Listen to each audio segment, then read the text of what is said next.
Following podcast contains naughty language and ridiculous situations. Listener discretion is advised.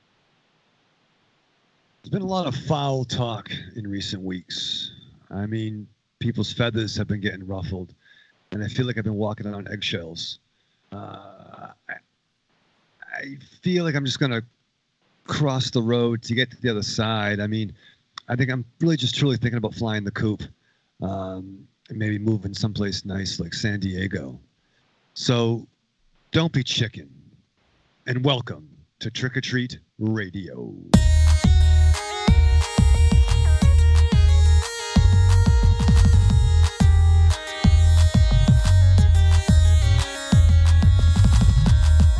Welcome all you little zombies. You're listening to Trick or Treat Radio, starring the Deadites.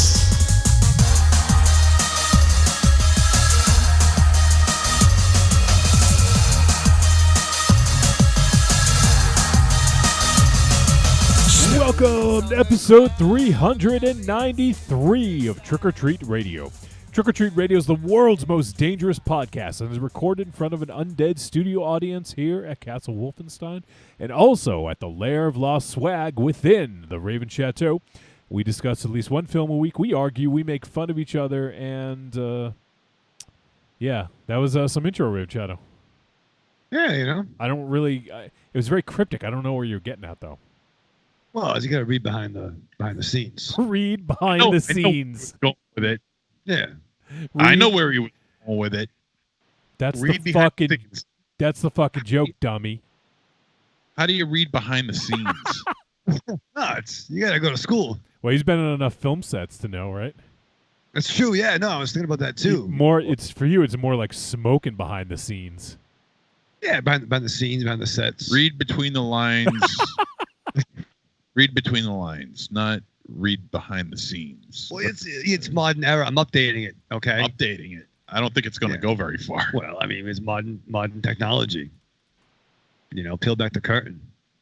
Right? Is that better? What? Nope, I don't know. I got nothing. That's a thing. Johnny, peel back the curtain's a thing. People say that. Johnny, peeling back the curtain is a thing. People say it. Okay, where's it from? Shakespeare. Okay. Probably back when they made like dudes. Probably. No, I think they said that in The Wizard of Oz. Yeah. You know, or something. It was something to that effect. If I had to guess, that's where it was from. Probably, maybe. The band behind the curtain, right? Yeah. Peel back the curtain. Yes. I don't know. I think no. I don't know. We need somebody to Google that. Why don't you Google it? Because my phone's on silent. Okay. You can still Google it Oh if my it's on. God. I don't know what's gonna happen. You know how silent works? No, I don't. I don't know. I don't know. The buttons are off. It's fine. It's right there. If you're silent, you work, right? Unfortunately. Yeah. Well, yeah. So Well, actually, when was the last time he was silent? Yeah, right. I hate these guys riding together, Johnny. They're forming some weird Are they- fucking unit. Are they in cahoots? Are they at cahoots? They're in the fucking Chevy cahoots out there. We're in Fucking- K-hoots. Yeah, I don't like it. You gotta stop coming separately. Aries, pick me up. He's gonna come pick you up. What? Drive around the block and then drop you off? Yeah. There's a little cul-de-sac up there. We'll drive around. You put I can go in the back of You the put bed. the sack in cul-de-sac. Yeah, I do. No, I put the sack in cul-de-sac. That's fair. There are street signs on Montezero's balls. It's great. We don't even have to look at Wolfie's face today. I know. There's a big bucket. You got a big box block you here. got a big window on the screen here. What? You got a big window on the screen here. I got a big window on the screen. There's a window. There's a window. open. Is it Windows 95? No, there's a window open on the screen. It says 3 of 3 in the call. I didn't fucking Don't do that. it's- Close it, dummy. I didn't You have open the mouse. it. You have the mouse. Hit the X. I didn't open it. There we There go. you go. All right. Now we see you, unfortunately. Johnny can't do everything. See, you have control. I wouldn't recommend you use it very often, but you have control of the computer over there. Yeah, don't tell him that. No, it's that he was setting it up. It came up when he was working on it, so I figured he just either ignored it or just No, it's just Skype being a Skype, being a scumbag. Yep. A Skype bag. Yeah. Skype goat. Yeah, that's my Skype goat. And no, I don't mean greatest of all time either. It still bothers me, dude. Wait, you don't like goat? The transformation of the goat to be a positive, not a negative. When was it ever negative? And when is it? Let me ask you this: as far as that goes, why is it a goat and not a boat? Why can't it be the best of all time instead of the greatest of all time? See, there you go. Because it wasn't. They didn't bring a boat to the fucking Wrigley Field back in the day because a dude thrown out and caused the Cubs to fucking have the longest curse. Well, I mean, is that where it comes from? Is from because of that supposed curse? My understanding was to be a goat. If you're the goat, it's a bad thing. Before Tom Brady, greatest of all time. Well, fair. Yeah, but he was the GOAT. Yeah, but they were calling him the GOAT before the Don't say before the Don't curse. say before the Chicago was lifted. Thank you. Yes. Before 2010. If you guys want the actual definition, a goat is a lecherous man. Ooh. Get my leggings, MZ. Really? Well, that's fair. Well, that applies to Tom. Or it Brady, also I think. means it also is short for scapegoat. So if someone did something, if they fucked up, you call them the goat. So Right. yes, Oh, I it's disagree. something that- I actually hate the greatest of all time too. Let's get rid of it. You guys I cool agree. with that? I'm cool with that. I'm cool with it, but I just want to know, why is it always a goat, not a boat? I just think I think they just decided on goat because for some reason they think greatest is better than best. But then again, there's nothing to say that best is better than greatest. So, But it just sounds better. Greatest sounds better than best. Muhammad Ali said, I'm the greatest, not I'm the best. That's fucking Muhammad so it's Ali. purely objective. It just sounds better. Correct. Yes. Just like the English language, pretty much. Well, you can't say it like this. You got to say it like that. Why? Because it sounds better. What? Yeah, just ask Mr. Joss Sweeten over here. Yes. Yeah, it's not Yeah. Joth. It's not Joth. Joss Whedon. Did you guys see Avengers? Wow. See Captain America. He's So awesome. you don't like goat? Bam! He didn't work on that. Oh, okay. What should we use instead? I actually don't like boat. Let's think of something else. Yeah. What do you got, MZ? Come on. Chote. Chode. Yeah, you know what? We had this argument a couple weeks ago. You can't shoot it down unless you got something better. Yeah, Well, I'm that's fair. trying. I'm trying. And as far as that goes, as far as the Woo Sox go, believe me, I've won this argument on that. How Trust did you me. win that argument? Yeah. What did they did they? You go to court and they awarded you like some settlement? Yeah. So Yeah. wait, what are they called now then? If you won the argument, what are Yeah, they called now? yeah. Austin no, Heroes. No, I just The think, Chokers. Will you shut up over there? Jesus Christ. No, I just think the whole idea of giving them, of calling them the Woo Sox is a terrible. As it turns out, my supervisor wears a Woo Sox hat too. By the way. Okay. Hell of yeah. a man. Yeah. What the- Fuck him. And I said to him today, get rid of that stupid hat. But you do realize that the Boston Red Sox are sometimes called the Bo Sox. As a matter of fact, yeah, I know that's oh my true God, because we're having flashbacks. I actually put in my yearbook Bo Sox? Bo Sox. I did. Okay. There's also Yeah, But it's 1918. but it's Boston, not Boston. Hey, I'll be boasting anytime I want. Yeah, we both win a fucking But championship. well, that was your argument that it's not Wooster. It's what? I was a high school graduate at the time. My head wasn't. you're actually Your head's- smarter. You're I probably was- smarter then. I was plenty smarter back then. Believe me. I've grown into such an idiot now. No, I just think the whole idea of Woo Sox is terrible, and it does not belong. Worcester Red Sox, okay, calling them the Woo Sox. All right. Next thing, MZ. Next thing we know, if you keep on going on with this, you're gonna like get a baseball stuck in your fucking ass or something. So So I let's not agree. go They there. should be. He's egging you on. No. All right, let me jump into what we're gonna do because I don't want to leave it going for 45 minutes. But tonight's show on episode 393, we will be discussing a little Australian comedy horror film called Little Monsters. So we're looking forward to talking about that a little bit later on. And if we get any voicemail, I don't think we have any yet. If we do get some, we'll certainly play that. So if you guys are listening live and want to get something in, you can send it to podcast@trickortreatradio.com, voice message or an email. Let us know your thoughts on Little Monsters or anything else that you'd like to get off your chest or talk about. Maybe you hate your local sports team. Let's talk about that. I was trying. You shot me down. Yeah. Big mouth. MZ, where do the Kansas City Chiefs play? What state? Kansas. Everybody knows that. Oh, boy. Me, Rand McNally. To be fair, though, they should change. Like, I don't think they should be the Chiefs. And I don't think the Indians should be the Indians. I feel like Warriors. Well, there's the Golden State Warriors. They're NBA, though, I guess. But they have overlap. I mean, there's the Cardinals and the Cardinals, right? Yeah, there's definitely overlap. Yep. Yeah, there's definitely that. But you could be the Warriors. You know, they could, just like fucking. Warriors! Well, you ever notice how football teams... That would have to be the beginning of, like, when they get called out onto the field. How fucking dope would that be? It'd be amazing. Hey! He's banging on the table. I'm trying to talk Put your here. hand up if you want to be addressed. You want time out? Who am I, Dynamo?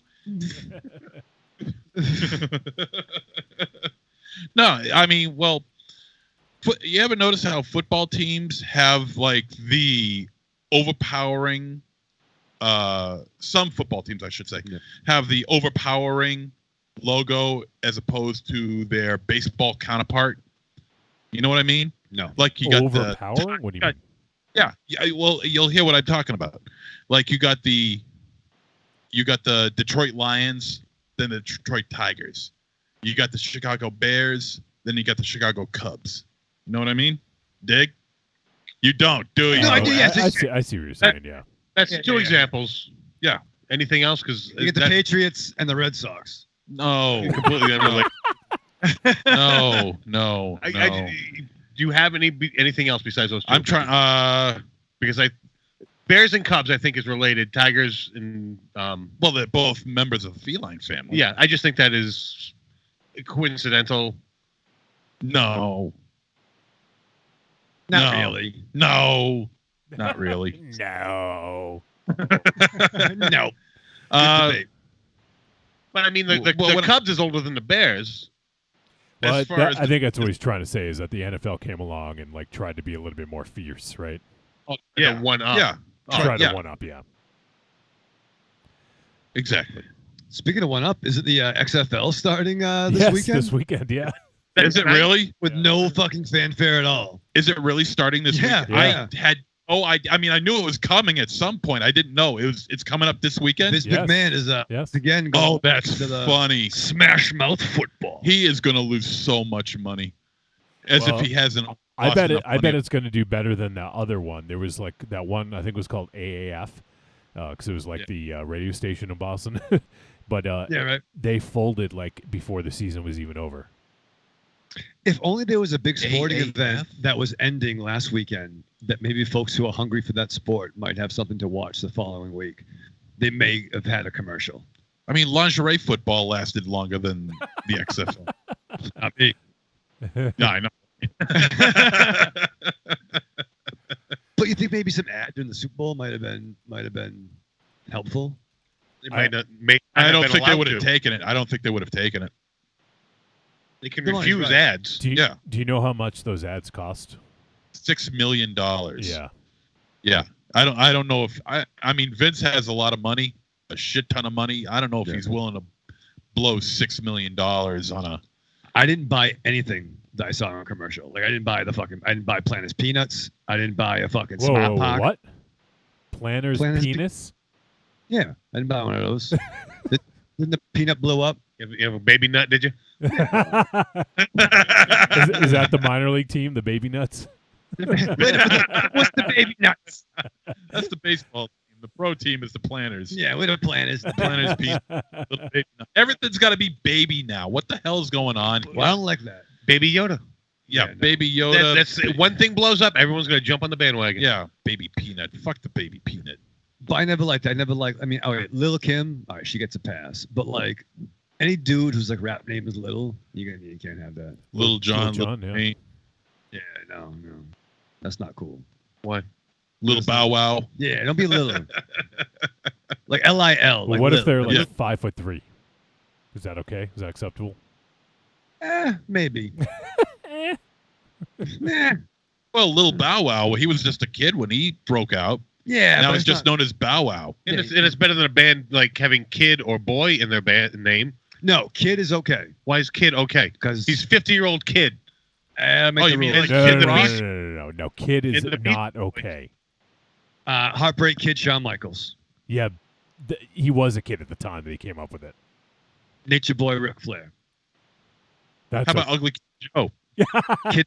you're talking Kid about Flash. Kid Rock. That's come on. Stop beating around the bush. You're talking about Kid Rock. You are.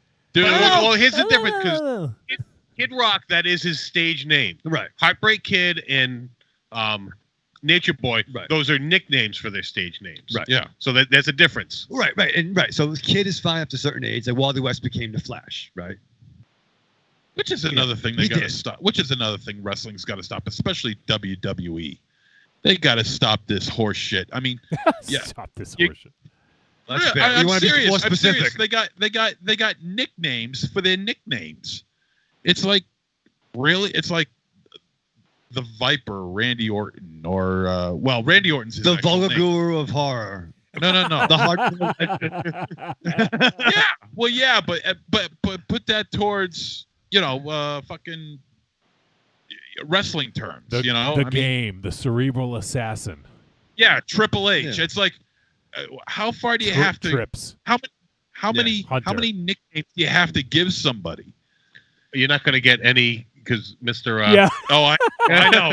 Mr. Well, none of us should speak. None of us should Wait, talk. 12. Wait. Do you have I've been more? trying to- Do you have more nicknames or more nicknames in your intro? Those aren't technically.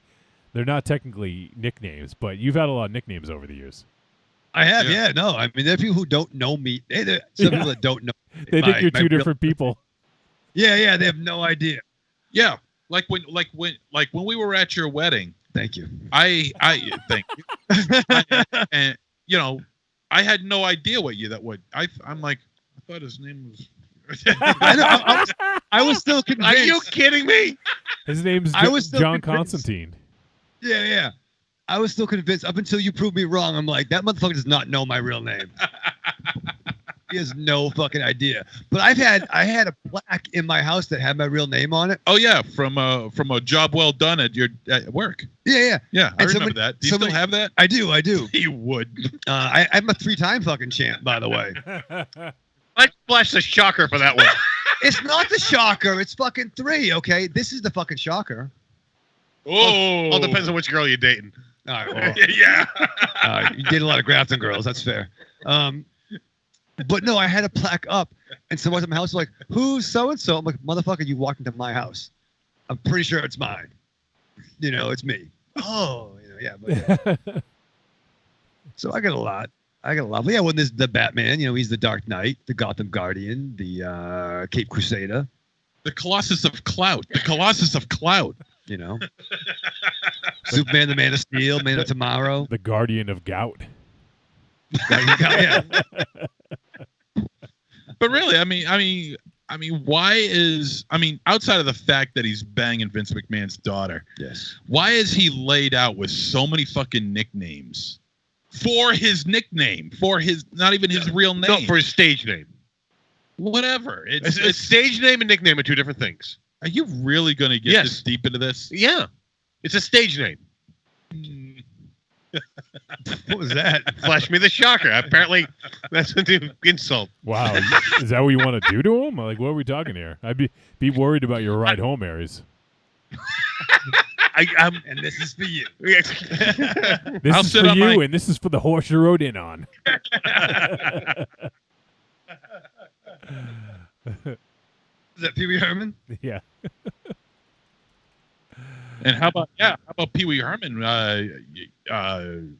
Doing it About the Safdie brothers wanting to do a Pee Wee Herman film. a Well, dark. I don't know dark- that they want to. He asked them to, and Well- they were considering it.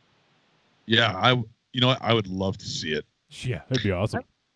It would be awesome. Well, I mean, I It would remember be that crazy. that first Pee Wee HBO special was definitely a little provocative. Oh, it was definitely Oh very. yeah, that was oriented. it was like a yeah. stand-up routine, though. You know, Yeah, yeah. so it was Yeah, you different, but it is interesting to see how it took a turn. You know, it went from being that to a children's show. Yeah. Right. And I mean, it had like Phil Hartman as Captain Carl. Oh yeah, Larry Fish. Yeah, don't yeah. tell me. You know, and it had Rob Zombie painting the fucking sets. exactly, and also that hand puppet that he had to use to look up women's skirts. Thank you. Yes. And the mirror shoes, In the mirror shoes, yeah. which that's inappropriate now. What do they call that? What's that term? Uplighting, upscaling, Upskirting. upskirting. Uplighting, Yeah. like you Uploading. didn't know. You try to play coy. And gas skirting. I'm gas skirting. That's a different thing. It's a different website. Don't click that. Yeah. Yeah, you can't do that anymore. Anymore? Yeah, Like anymore. it was ever okay to do. Nobody ever said it wasn't okay. No, it wasn't okay to do it, but it certainly wasn't illegal. You back didn't then. get in trouble for It it. is- No, it I was mean, illegal. now. It was illegal. No, it wasn't illegal back then. It wasn't illegal. It was You frowned would- upon. You would know. I It got was away with frowned it so many times. It's different by state to state. It's not federal. And city No, to I'm city, going- mall to mall. It was frowned upon, yes, but it wasn't Frowned illegal. It wasn't upon. illegal to look at a woman's skirt. It wasn't not back then. Not back in the day. Back in the day, it's always been illegal to look up a woman's skirt. I don't think No, it always. hasn't. It's been Oh my frowned God. upon. It's illegal. What are we even doing here? In a shifty manner. I mean, you can't just go up to a Jesus woman, Christ. just lift up the skirt and say, yeah, okay, that's basically assault. But you Oh can't. my god. But what? we're What? we're not getting episode 400. The views of Monster Zero may not necessarily reflect the views of the rest of the cast. I'm gonna look this shit up now. How do you like that? Oh, shit. Oh my god, you're gonna end up on a list. Yeah. Dude, I'm probably on so many lists right now. One more won't even matter. Just go unlock the door now for when the FBI shows Yeah, up. it's good. Yeah. It's right here. Blue shirt. Guy with the big gray beard. go hide in the mud room. They'll never go in there It's true. because all the smoke. Listen. Monster Zero, what'd you do to me? Monster Zero, Aries, what are you talking about, Monster Zero? That's nice. Oh man. So yeah. Anyways, about the show. So we're gonna be doing little monsters and whatever else we decide to talk about. But I'm actually looking forward to talking about this movie. So should be fun. It's an Australian flick. So all of our friends from Australia. I'm curious if they've seen this. So it's a first-time director as well, first-time feature director, which is pretty interesting. First time, long time. We've had a lot of Australia pictures recently. Yeah, we have. Yeah. Good for them. What do you? I know this is nobody outside of this room probably even gives a fuck. But what do you guys think of Mookie Betts being traded from the Red Sox? I hate it. I think we got shortchanged big time, but now there's talk that that pitcher that we got from Minnesota is Gratterall. is not exactly up to snuff as far in a physical state. Gratterall? I'm on that for my anxiety. Well, if he doesn't pass it. Well, they're saying he might have a bad arm or a bad elbow. Well, he's already bad had shoulder. Tommy John surgery, so Yeah. But the Sox are looking into it right now, and they kind of put the halt on everything right now. yeah. I don't want to get too much into that because I know our listeners probably don't give a fuck. But it's for us in Boston. Well, us. I'm not there anymore, but it's in my heart. It's kind of a big move. David Price and Mookie Betts getting traded to the Dodgers. it's Yeah. pretty good. Yeah, we got rid of the best player and the pitcher, and we don't have a manager and faces some Yeah, allegations. yeah, Things things are pretty looking good. great. Yeah. Yeah, Things are and, looking And, Bring on the spring. spring training is in a week and a half. Pitches and catches report next week. Yeah, exactly. Manager The trucks have already left. Yeah, when does the manager report? Yeah. Bobby V's like, I'll do it. Bring me back. Oh, Bobby- Bobby B will never come back. No, he's going to come He- with the mustache. He's going to interview as a different guy. Hey, He hated his time here. I'm Robbie G. He hated his time here. He hated No, he it. loved it. Everyone No, else fucking he hated him. hated- no. He sucked balls. No, he hated He it. was miserable. That He was a bridge very- year. He was a bastard, that guy. Well, who saw that fucking coming? I was cheering for him when I first heard of him. Hush your mouth. Well, it's easy to be happy for a new manager coming in. Matt Murdock and Ray Charles saw that fucking train wreck coming. Both of them? Both of them. They're like, this is going to be a shitty fucking year. So let's go fight some ninjas. All right. Well, let's like I said, let's move on. People don't give a fuck about baseball, really. So, Move on. yeah, we'll move on. And so just I guess we'll do some intros. We haven't done those in a bit. Maybe in a couple weeks. And we're talking all this talk about nicknames makes me want to do some intros. So I am Johnny Wolfenstein, the pencil pusher and producer of media for Trick or Treat Radio, and I also host another podcast called Force Insensitive, a Star Wars podcast. And we're now going through the Clone Wars animated series. Raven Chat, are you playing along at home? Yeah, kind of. Yeah. Well, yeah, I know. Marion's been based on Marion's suggestion. We were rocking the Clone Wars, and she's been kind of going ahead of me, but I've been checking it out. Well, she's actually trying to keep up with the show. You're just yeah, no, what? You want to keeping up with the podcast. I mean, Well, yeah, no, I get excited. You know, I mean, there was one on. It had Jar Jar Binks and 3PO, and I'm like, that's fucking great. I mean, you got your hands full just trying to remember your name. I got my hands full just trying to. I don't want to talk about it, but Just trying to wake up every morning. just trying to Trying to get out of bed. stay on the path, man. It's Oh, it's a- Creepy Girl popped in the chat room. She says, "Hey, y'all, sick as hell, but I'm here." Hey, baby. oh, I feel you. I'm just getting over something myself. So oh, thank you for sharing. yeah, no, I'm past the. He's sharing it right now. He's got the coronavirus. Yeah. Great. I got the Jameson virus. Oh, yeah. Well, feel better, creepy girl. Hang out with us. Yeah, well, because of that whole coronavirus thing, I started watching Contagion again. Good. And Oh yeah. anybody who knows me on this show knows that I love that movie. Yeah. So good. Yeah. So good. And I strongly recommend anybody who can get their hands on a copy of or watch it somewhere to watch it, because this is what's going on right now is basically mirroring what went on in Contagion. Yeah. I saw that movie in the theater with some friends, and Yeah, I would me too. say about halfway through the movie, there was someone sitting behind us, and they started broke into a coughing fit, and we all looked at each other and we're like, "Oh fuck," because if you've seen the movie, that's how it starts. Start Yeah. coughing, and then all hell breaks loose. Yeah, it's nuts. Yeah, it's a good movie though. It's nuts. It's a great movie. It's nuts, and it's nutty to think about how close this movie is to what is actually going on. It's insane, even down to the source. There's even some. I haven't researched it a ton, but there's some conspiracy theories going out there. There's conspiracy theories for everything, but supposedly a doctor, I think he from Boston. I don't remember what hospital, so I'm not gonna mention. He might have worked at Harvard or something like that. But anyways, some doctor in Boston is supposedly just got arrested for being linked to something in Wuhan where the breakout started. You see that? Yeah, I saw that. That's funny, yeah, because they were doing. It was him and somebody else too. about doing some, two of his assistants, and the assistants were both Chinese, and one was actually trying to take a flight to China with a bunch of vials of something, and he got apprehended by the police before he got on the plane. That's funny you say that, because I remember when they were having the announcement of the outbreak. Yeah. That was a little news story too. I mean, that's fucking weird. Yeah.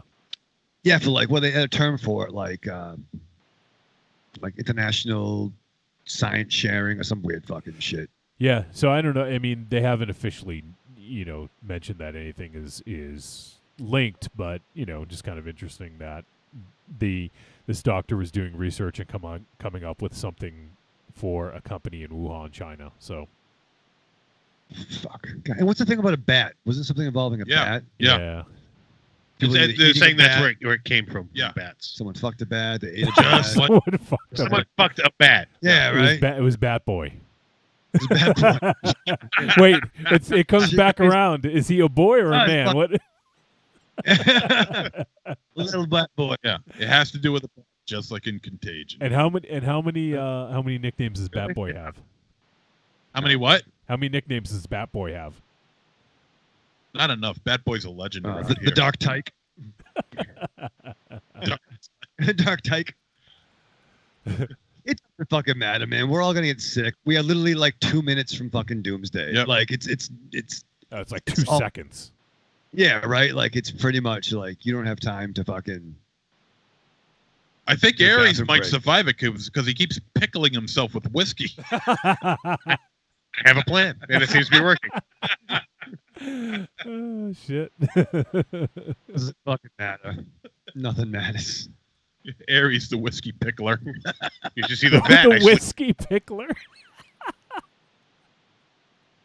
That's good. Oh man. This So is you- good.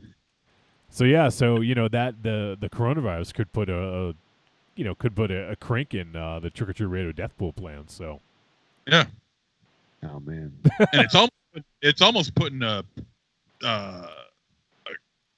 problem in my Transforming collection too. My Transformers collection. Well, because no, this is serious. Because I know where this he's is going. serious. no, Wait a minute. you- Fuck all the death and the uncurable. Yeah, my I can't Transformer. G1. I'm trying No. to get a rat job. Or a understand fucking what I'm saying. Understand what I'm saying. hatchet hand or some fucking thing. No, because the third-party Transformers that I purchase Thank you. come from China. Yes. And a lot of the places that are making them are in and around the areas that are infected in China, one of the counties that are affected in China. And as of right now, a lot of companies have put off production for like 3 weeks until they get a better understanding as to what's going on here. Not 3 weeks. I mean, Yes, You have to wait 3 weeks to Oh get your my G1. God. No, How I don't have to wait for fucking dare anything. they? No, I don't have to wait for anything because mine came in. Luckily, mine came. My third-party Transformer, which I got a couple weeks ago, got in. I think just under the wire. Did you disinfect it? Yeah, it's No, probably put it- infected. Yeah, but believe me, if it was infected, believe me, I'd probably halfway to death by now. Yeah, Probably but like Sancho. knowing you, it'll manifest weeks from now. Knowing you, Or it might come up in some strange way, like choking on some chicken. Ah. Did you choke I'll on have- anything this past week, MZ? No, That's good. Did you have to think about that? Yeah. Are you There was a pause. are you chewing slower? Are you doing anything different? I'm noticeably chewing slower. Okay, yes. good for you. Good for you, man. We don't want You you know, to but- die. Yeah, right. We We don't. don't. I got you in the pool. I do. I got you in the pool. Come on, July. By July, I have myself in the pool. I had you in the pool too. Yeah. Wait, But wait, you wait. know what? Is this like Clue? He's gonna die in the pool? Raven Shadow asphyxiation in the pool. Might happen. You don't have a pool. My parents do. Okay. Check and mate. But I figured but then again, I figured if you're not dead by now, you're never gonna die. Yeah. Not for lack of trying. You know, I mean, Evil Commit Corny. suicide. Evil Corny says maybe Perceptor can save the day. MZ. Oh, he's a microscope. Somebody call Perceptor. yeah. Once again, not the most action-packed toy. It's a quick transform and roll out. Transform and look at amoebas. But he did make it into the show Yeah. on Not to multiple episodes. Yeah. Right. And not to mention the fact that he was the only Transformer, the only G1 Transformer that actually did what it was supposed to do in its alt mode. Opposed to the cars and the trucks that didn't drive around, the planes that didn't fly. Yeah, No, right, but right, the mic right. no, but but the microscope worked. It was a working microscope. Yeah. I mean, you weren't going to cure diseases with it, but it worked. Because it's just a couple of mirrors. Yeah, but it worked. So did the truck. It drove. So did the car. It drove. Not on its own. Yeah, but a fucking microscope doesn't work on its own. Yeah, like you said, it doesn't cure diseases. Yeah. But I can look into it, and it magnifies shit. Yeah, Right, you can and I also could push a truck. This is a missed opportunity. They didn't have fucking Blaster and Soundwave that actually had like a modern day like to play music. Like, wouldn't it be cool if one of those had you could plug in like your iPod to it or like download? Well, when they shit? came out, that technology didn't exist. But I'm saying now, though, modern day. wrong. Okay. That technology See? did exist. John, In the early 1980s, before Transformers became the Transformers, Soundwave was known as Cassette Man in Japan. Really? And it was a real working radio They could transform. that could transform. No, do they buy the license from the Japanese toy? Oh, yes. It wasn't. Oh, I'm sorry. It wasn't a working radio. It was working Cassette player. Now, let me ask you this question: was he as he exists now? Like, if you held that one next to the American version, would it look fairly similar? I believe so. The Japanese version might be a little bit darker. If I Well, I don't care about color, but I'm like, oh, I mean, you could have like a working radio, and all of a sudden it just has like a couple of legs that fold out and little hands, like Hey guys, Like- I'm Cassette Man.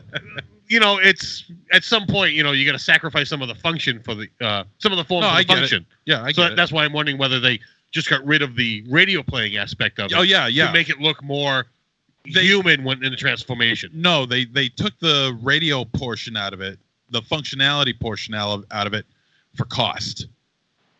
Because something like that would have been a lot of money. Because I remember purchasing Soundwave back in like 1985, and he was like $15. So if you wanted to have like a working tape player, Yep. it would play microcassettes, and those weren't really all that popular back then. Anyway, Just in answering machines. pretty much. Our And so- sorry to interrupt, but I just wanted to read the chat room. Our old boy K double K or K double, I think as we used to call him, Kevin Kelman. He popped in and says he was talking about that trade. So maybe someone does actually care about baseball. He says that trade was to tell the Dodgers the Sox were sorry for fucking them out of 2 World Series championships. Which is kind of weird. It's like, hey guys, I'm from Boston. Fuck you, Mookie. Yeah. And Although- don't you say any price.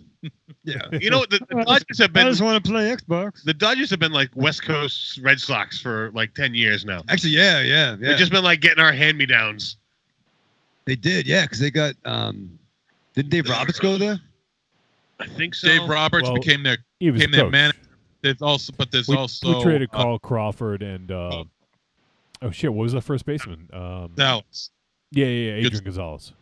Adrian Gonzalez. Yep, that's right. And Lester. No, Lester went to the Cubs. Oh, okay. No, we traded Lester to the A's, right?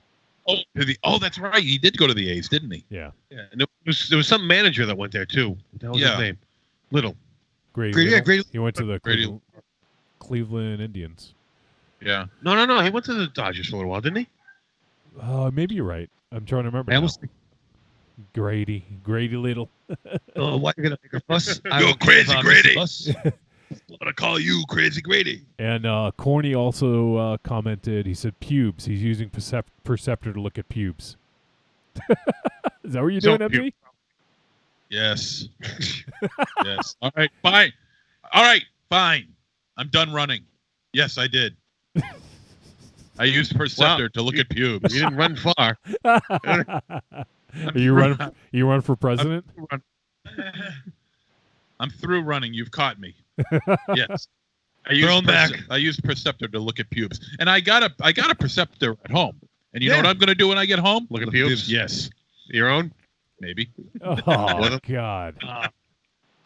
There's a collection, Or did probably. you buy them off the Just internet? yeah, you just grab a fistful, and they all come out and sound stooges. Yeah, When they- pennypubes.com. Beep, beep, beep. That's fucking gross. We're sorry. Is that the next website? Big in the pants and tiny pubes. Yeah. Oh man. It's gross. All right, Yes. let's Tiny pubes. let's get a Move move on. on. Let's get a move on here. No one wants to hear you talking about looking at pubes under a fucking microscope. Thanks, Coney. Yeah, thanks, Corny. So Patreon. You guys want to help support the show? Best way to do it. Yeah. Best way to do it, Patreon. Patreon.com/trickortreatradio. And last week, we just released a new exclusive episode. We did a film commentary for Summer School. Is that your blood, Raven Shadow? Oh! So yeah, we had fun doing Summer School, and we did a film commentary. So if you guys want to, you can check that out. It's for as little as $5 a month. You can help support the show, keep things running, and you get some free content out of it. So if you guys are not already signed up, go to patreon.com/trickortreatradio. If you just want to help out, you can do for as little as $2. $2 a month.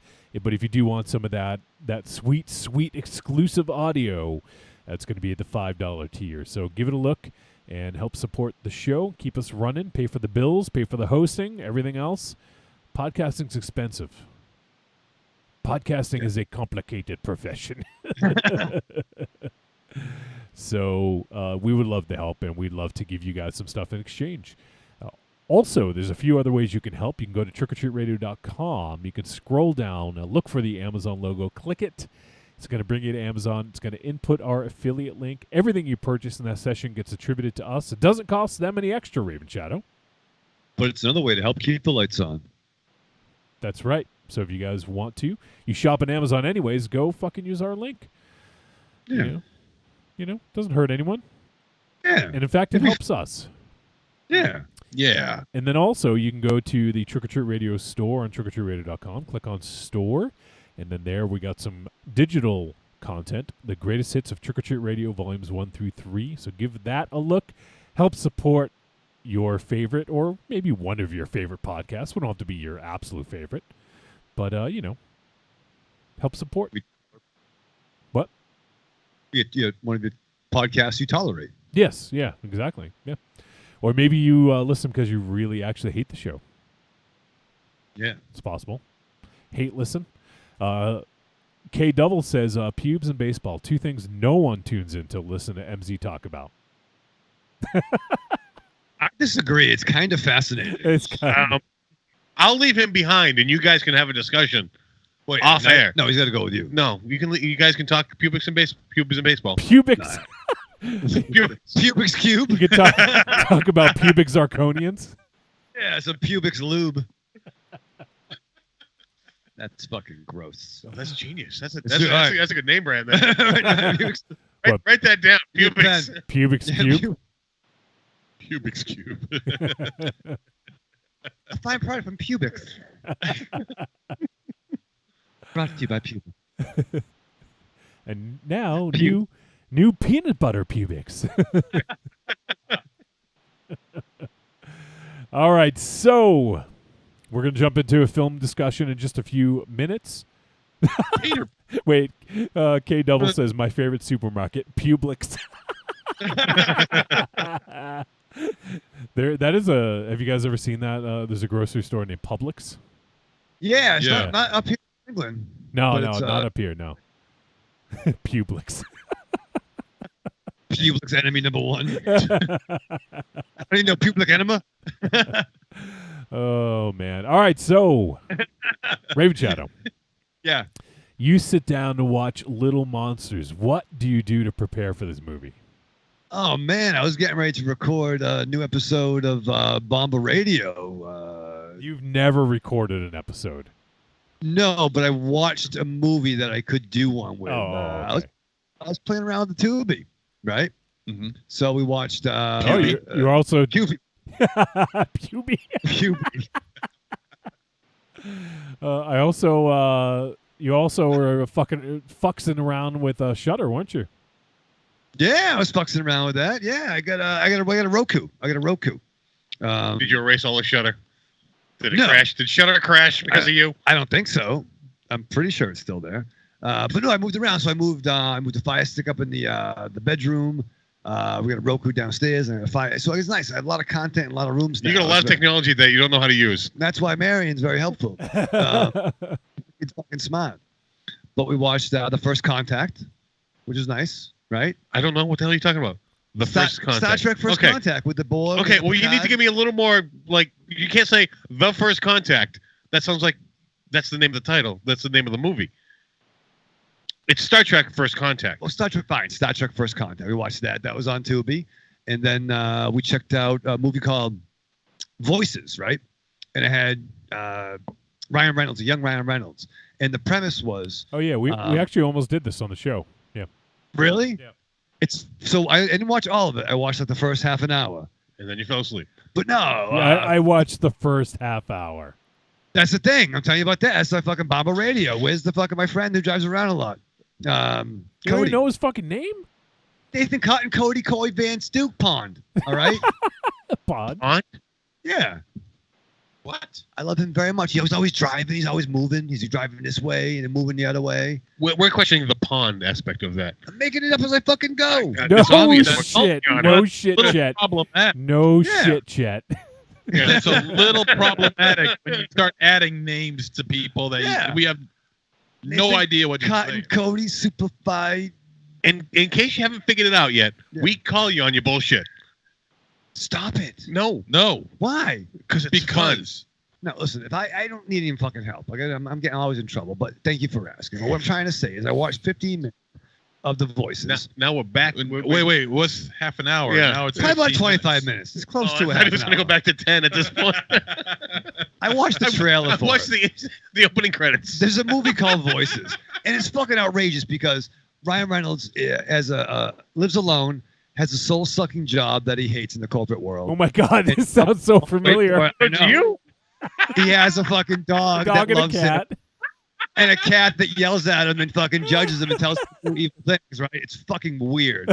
So he has a thing. So he comes home, the dog's the animals talk to him. Dog's always like, oh, his boy, cheers him up, and the cat's like, you're the fucking asshole, you fucking, the girl he loves won't like her, won't like him. what's this? Puss in Boots? Why is he talking like that? I didn't fucking write it, okay, but he talks like that. So he finally goes out on a date or bringing this girl home that he likes. He's driving her home, and all of a sudden he hits a fucking deer. So a deer smashes in the fucking windshield.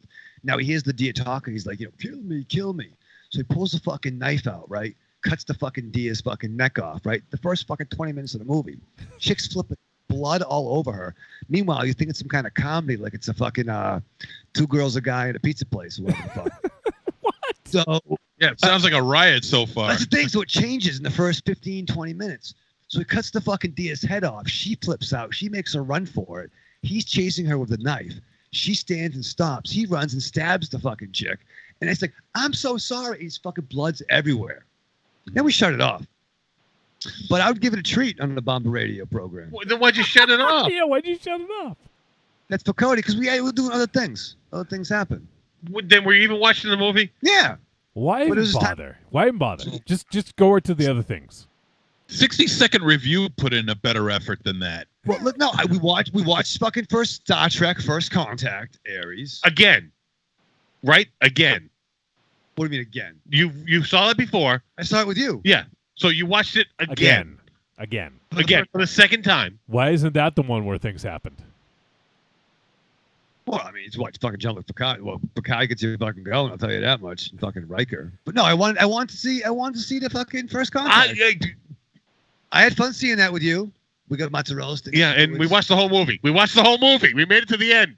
Yeah, we Just want to make sure that's clear. That was the one with Malcolm McDowell, right? No, it's Generations. No, that's the next Generations. one. That's when he killed Kirk. Right. Raven Chow, I got a question for you. Yes. I know you're doing your thing, but like, what percentage does mozzarella sticks make things better? So if something is like you're doing something, what percentage does it improve with mozzarella sticks? Clearly 85%. Okay. an easy 85% improves most things. Right? I mean, He's Italian. What do you expect? I almost said 100, but let's, I mean. Okay, I a think- real Italian doesn't like mozzarella sticks. Forget about you. It's fucking deep fried cheese. That's not Yeah. really an Italian thing. It's a fucking. I've been there. Okay. You've been where? The boot. You've been to Italy. Yeah. And how were their mozzarella sticks? Wait. You've been to Italy. He did. He went. Yeah. He went for a wedding. For Yeah, I Smoking got Tie's wedding. Oh, okay. How were their mozzarella sticks? All right. To be fair, I didn't have mozzarella. I didn't Because see you any. couldn't get any there. Well, I didn't know how to say mozzarella in Italian.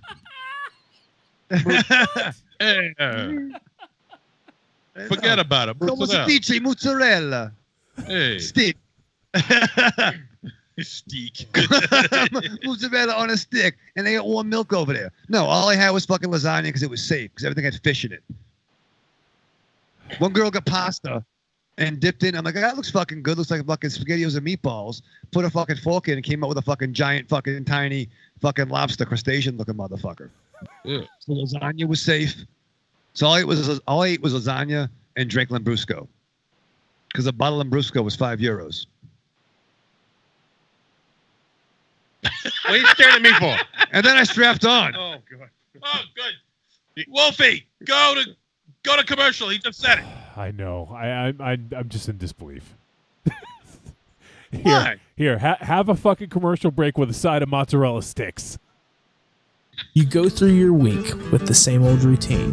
What you really want is some blood and thunder in your life. Well, friend, you found it. The Cromcast is an adventurous journey through the history of two-fisted pulp stories With your hosts, John, Josh, and Luke. we have action. horror, An adventure, all through the lens of pulp luminary Robert E. Howard.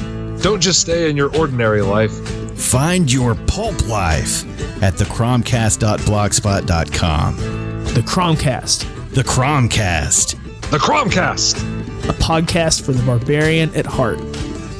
Thank you guys for having me on. It's a blast. You guys are awesome. Thank you so much. And, Trick or Treat Radio, man. That's where it's at. That's the new Fangoria Radio is Trick or Treat Radio. Oh, Don't say that. That's like, You really put us under. it's like swearing in church. Huh? You Don't- just jinxed us. You put a lot on our shoulders just now. Well, we can strive for You greatness. guys are awesome. Yeah, you really just are. You say got a that again great show.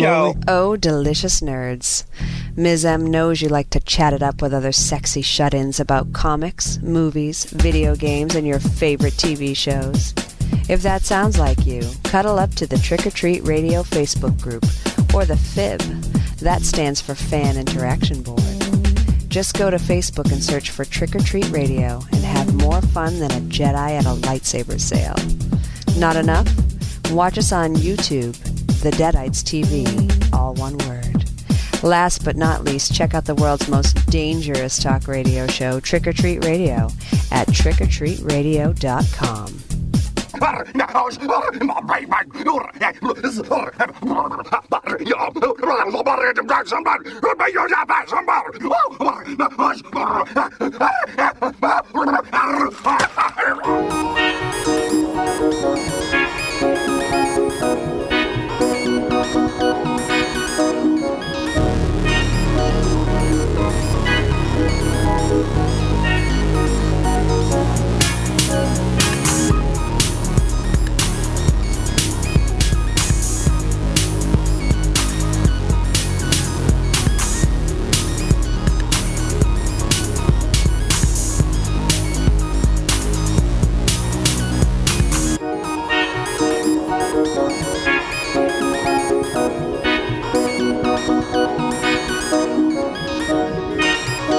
All right, we have returned on Trick or Treat Radio.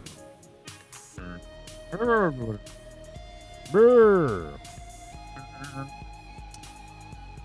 All right, so we're going to talk about a flick now, and that flick is entitled Little Monsters.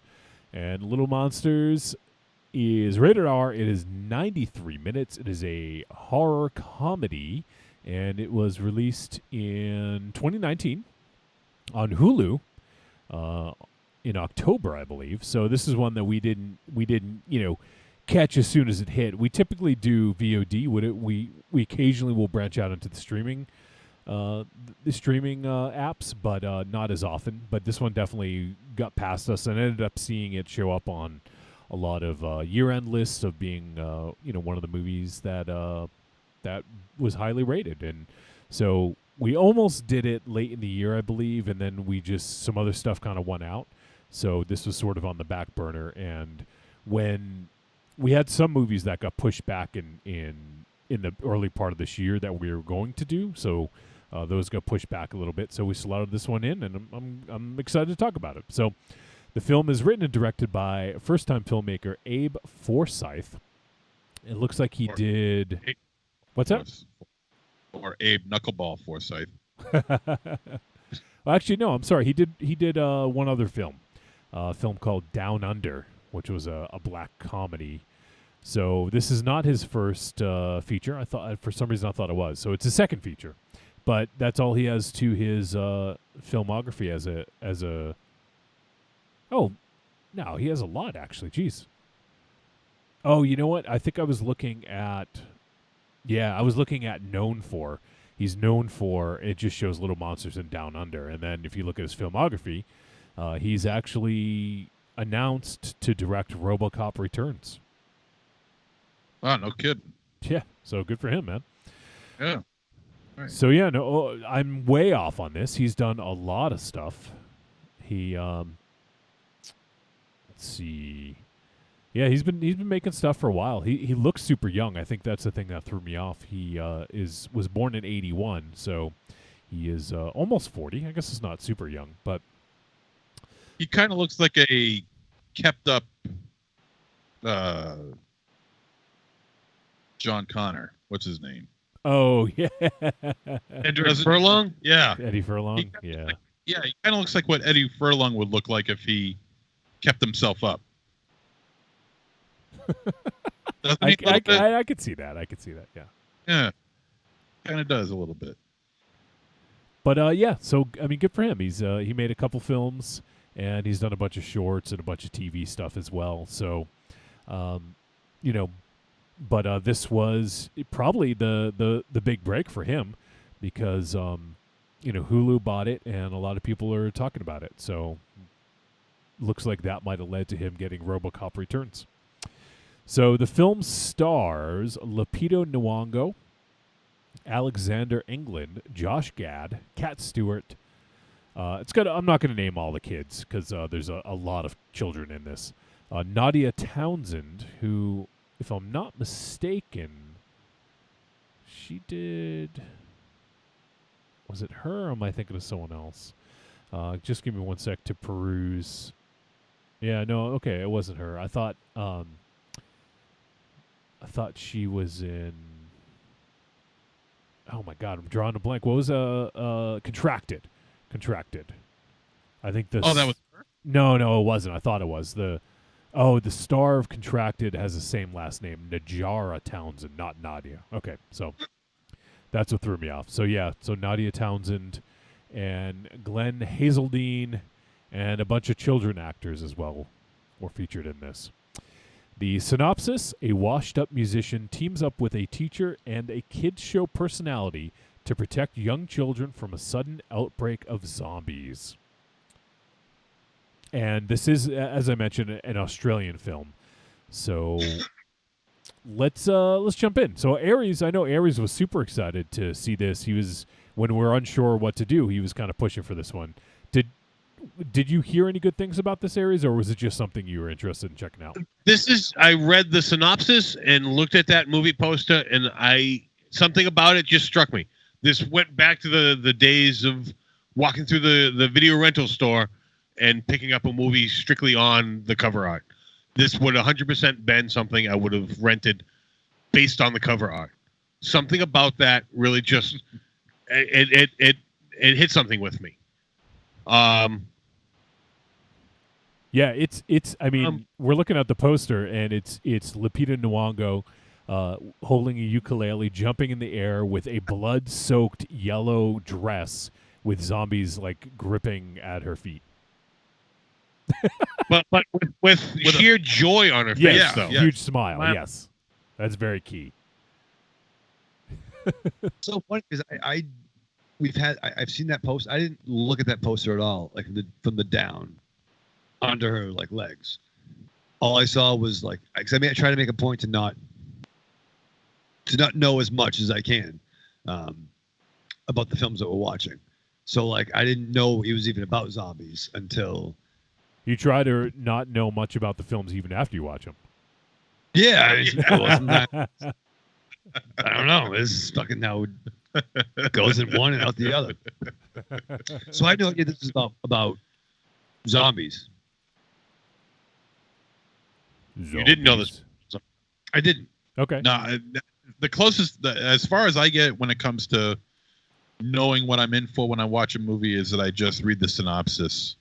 I didn't even do that on online or whatever. I don't see a trailer. You know, I might look at the poster art, but most likely I won't. Yeah. But I'll just go by the synopsis. You know, that's all I really need to know. And they're generally on target about 70% of the time. So, I mean, that's as far as I go. Fair. All right, so let's see. I think I gave all the details. So let's jump into this and start talking about Little Monsters. So right off the bat, we meet Dave, who is played by Alexander England. Raven Shadow, what'd you think of this dude? He was fucking awesome. I knew you were going to say that. He could have been a Helmsworth. I think he might be a cousin because he had a little Hunter Hearst Helmsworth. Hunter Hearst Helmsworth. It's Hemsworth. The Battle of Helm's Deep. Oh my God! Swear to God, I'm gonna beat you over the head. We're getting fucking. Yeah, I'm not gonna stop him. Yes, you are. No, I'm just gonna watch. No. I'm gonna take photos. No. Premium content. No, you would help A me. video. No. You would help me. No, we sell that. All right. Make big money. But fine. Hemsworth. Hemsworth. Why say it like that? It's Hemsworth. Hemsworth. He has to say it that way because he'll say it wrong. Yeah. Hemsworth. Helmsworth. Hemsworth. Jesus. But I like to use with The Rock in the role. The Rock in the role. It was actually fucking super fucking awkward because fucking the movie starts out with two couples fucking fighting, and it like basically goes into every aspect of their fucking life. So they're, it's the intro, and you get to see the credits, and there's couples fucking bickering back and forth. They're in the fucking supermarket or in Publix or whatever the fuck, and they're fucking Publix. They're fucking yelling in the fucking grocery store. They're at dinner, it's a birthday dinner, and there's all the couples there, and they're fucking getting into it. And like, I don't need that trip down memory lane. You know what I mean? So, but it was a little awkward. So we basically, well, we've all been there where you have that relationship that you just fight. Not like that. Not like that though. Yeah, well, at least I hope not. Yeah, I have. I think I've had some crazy women. That's fucking true. Did we all know her, Aries? Yeah, her, them. You knew one. Yeah, you probably knew them all, but yeah. No. Oh, the big one. Yeah, the two of you knew the big one there. Yeah, Not size. Not size wise. Yeah. Not size wise. Yeah. That's a fucking premium content right there. Yeah. No, we did. Yeah, so it's like from so it's like from you got the fucking moment saved on that one. So it's like from the moment that they wake up to the moment that they fall asleep, they're constantly bickering and fighting. Yeah. But the restaurant scene was fucking truly gave me fucking douche chills. Yeah, that was ridiculous. So we see this feuding couple. They're just arguing about everything, and then so finally Dave moves out, and he left her, right? Yeah, he left, and then he went to go stay with his sister and her son. Yeah. And oh my God, so many ridiculous things happened in the first like 10-15 minutes of this movie. What about when the kid dresses up like Darth Vader and he brings him back to his ex's place? That was great. Well, to the Uncle Inappropriate. It was started out like a kind of like a fucking comedy once the fucking it's totally and a lot of cussing in the picture, which I enjoyed. But even down to like him giving the VR goggles and they're playing the fucking the zombie game, Call of Duty-esque game. The kid's like 5, and the kid probably really is fucking 5, or maybe he's 6 playing 5. He's definitely a child, right? Yeah. Yes, he's definitely a child. Yeah, we know no disputing that. And Dave, despite all appearances, is an adult. Yes. It's true, but yes, the I think Johnny's going the plan to win back his love involved waking up his nephew in the middle of the night, putting a Darth Vader costume on him, going to the apartment, and tell him to stay in character. Stay in character. Yeah. And he has a pizza box. He writes, "Will you marry me?" on it. Yeah. Meanwhile, she has no interest in marrying him because door opens. Darth Vader comes in. Darth Vader uses his force to open the door because when the door opens, he's got his hand extended like this, which is so funny. Yeah, and hi, Auntie Beth, or whatever her name is. Yeah, and they see her bouncing off what would it was dick, a real estate agent's dick. DICK. Yeah. And it's so funny because it's like, I mean, they're kind of covering each other up and everything, but the kid is just standing right there. Well, there's nudity. I mean, there's nothing. Only there's a little slight nudity. It's not crazy nudity. Nah, Joe Bob would put it in his intro. Well, sure he would, but he would say if nothing else in this movie, that would make this movie PG-13. It was very brief nudity. Yeah, there was a lot of F-bombs and there was self-gratification. In case you didn't notice, I said if nothing else. Yeah, the language is what brings it up to right. There was a language, 2 quick naked breasts, and there was definitely at least 2 scenes of self-pleasure by a dude. So while Dave is in there trying to explain what's going on and getting agitated and everything, the guy who's was it Rory railing, huh? Was his name Rory? I don't remember. Yeah, it was Rory. Yep. Well, okay. Well, the guy who was railing his girlfriend, ex-girlfriend rather. Yeah. They were on a break. He's like, stop talking dirty like that, mate. You shouldn't be swearing in front of a child. You should be fucking in front of a child. Yeah, right. So, I mean, this whole thing is going down. I mean, there's like fisticuffs going down with a little kid there, except it's Darth Vader. Yeah, then Dave tries to fucking get all fucking dude, and fucking Rory fucking naked, fucking takes him down, makes him fucking cry uncle. Yeah. Didn't go according to plan for the Dave. No. Things did not go well for Dave. It was just such a ridiculous scene too. Like everything going on, like the kid just standing there watching everything go happen. It's like, oh. What's that? And then Dave storms off and closes the door, and the kid's still inside. And he has to open the door. Yeah. Take him out. Yeah. Evil Corny wants to know, why is Raven Shadow a prude all of a sudden? What are you talking about? Well, I don't understand, Corny. Well, you should have that. You should have that saying on a shirt. I don't know what you're talking about. Yeah, what do I know? That should be on the shirt. I don't know what you're talking about. I don't understand, Corny. Yeah. And also, Creepy Girl says, we're going to get hit with a hellacious storm tonight at 11 p.m. Possible tornadoes, so I'm passing time till our doom. Oh, man. Well, stop drinking, Creepy Girl. Go downstairs. Yeah. Well, she's not feeling good. Yeah, she's kind of sick. Yeah, and she's in Florida. There's no downstairs. There's no basement in Florida. No. Go in the tub. Go in the tub. No, it's safe, right? Take survival advice from Raven Shadow. Yeah, if there's a tornado coming through in Florida, believe me, she won't need a tub to be neck deep in water. Oh, well, maybe it'll all work out. Don't be fucking doom and gloom. You know what I'm saying? Maybe blow over. Batten down the hatches. Right, let's get back to the movie now. Come on. Yeah, Raven Shadow. Yeah. What the fuck? Get back to the movie. All right, we'll get there. What? And Corny says outside of Birmingham, Alabama, there were flash floods here last night. He had a storm last night. So he said you're a prude about the cursing. I don't fucking think so. What do you mean? You'll figure it out when you go back and listen to the Yeah. episode. Yeah, All right, well- you'll have All right. an aha moment. Okay, so Well, take on me. What the fuck? All right. You gonna So take over, anyway- Ramsey? Go ahead. I just want to continue talking about the movie.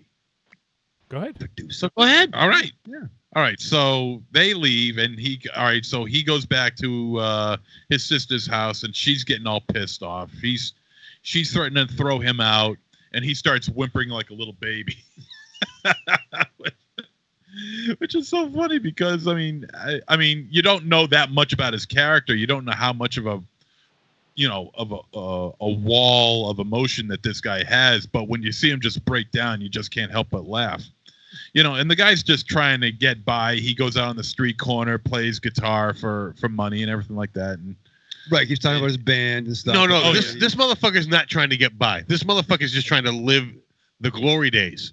Like his band broke up 5 years ago, and he still talks about his fucking band. Yeah. I got no sympathy for this asshole. God's sledgehammer.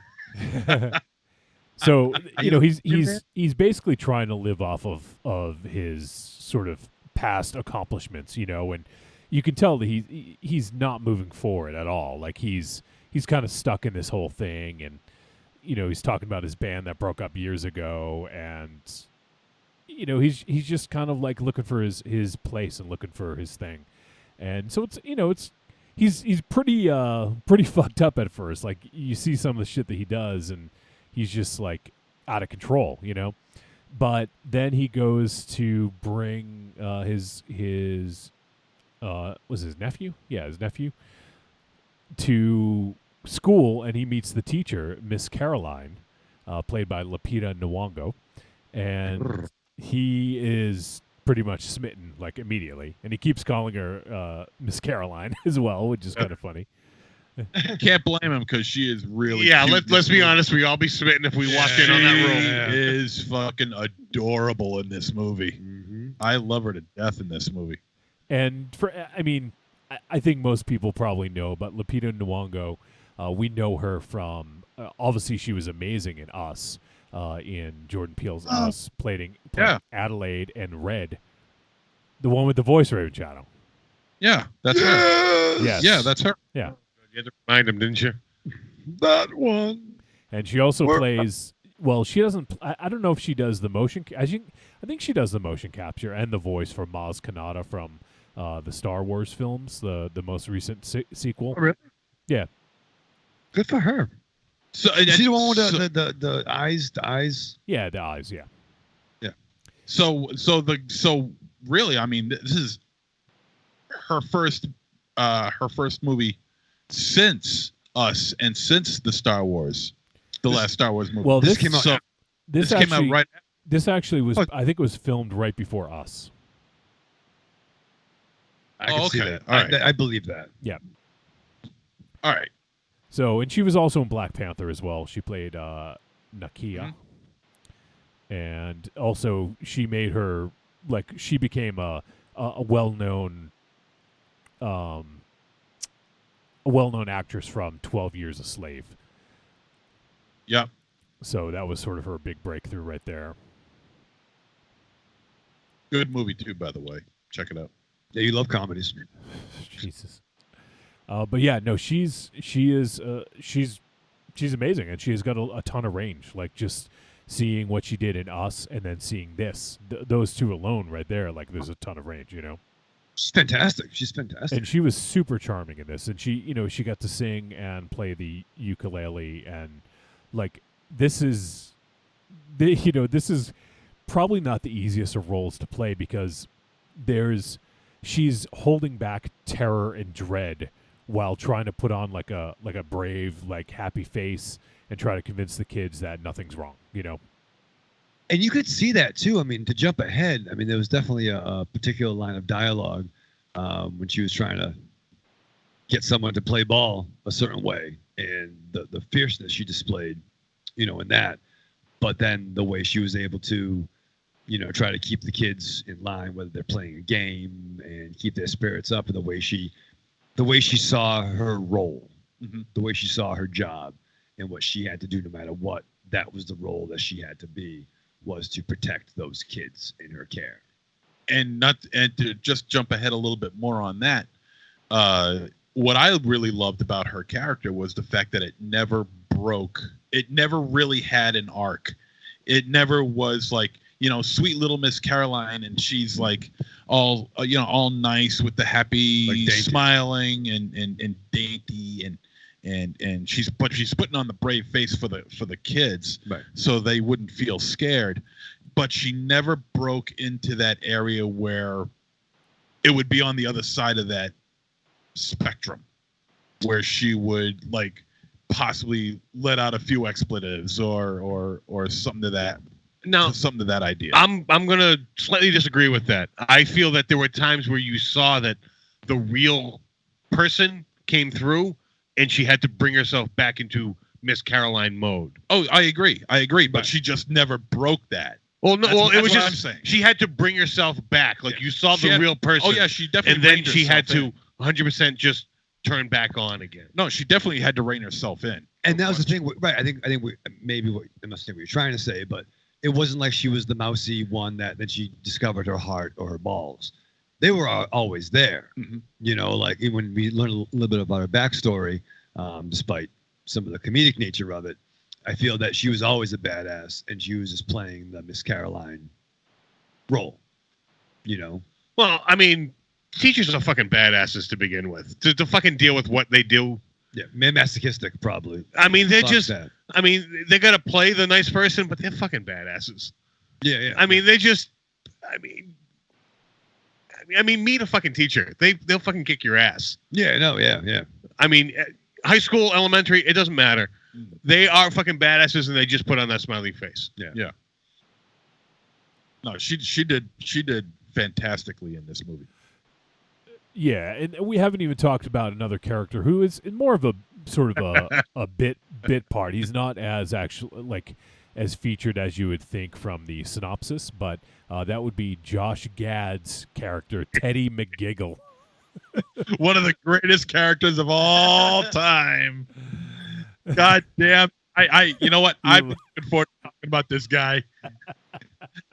Teddy McGiggle is probably is got to be in the top 20 greatest characters in film history. He is up there, man.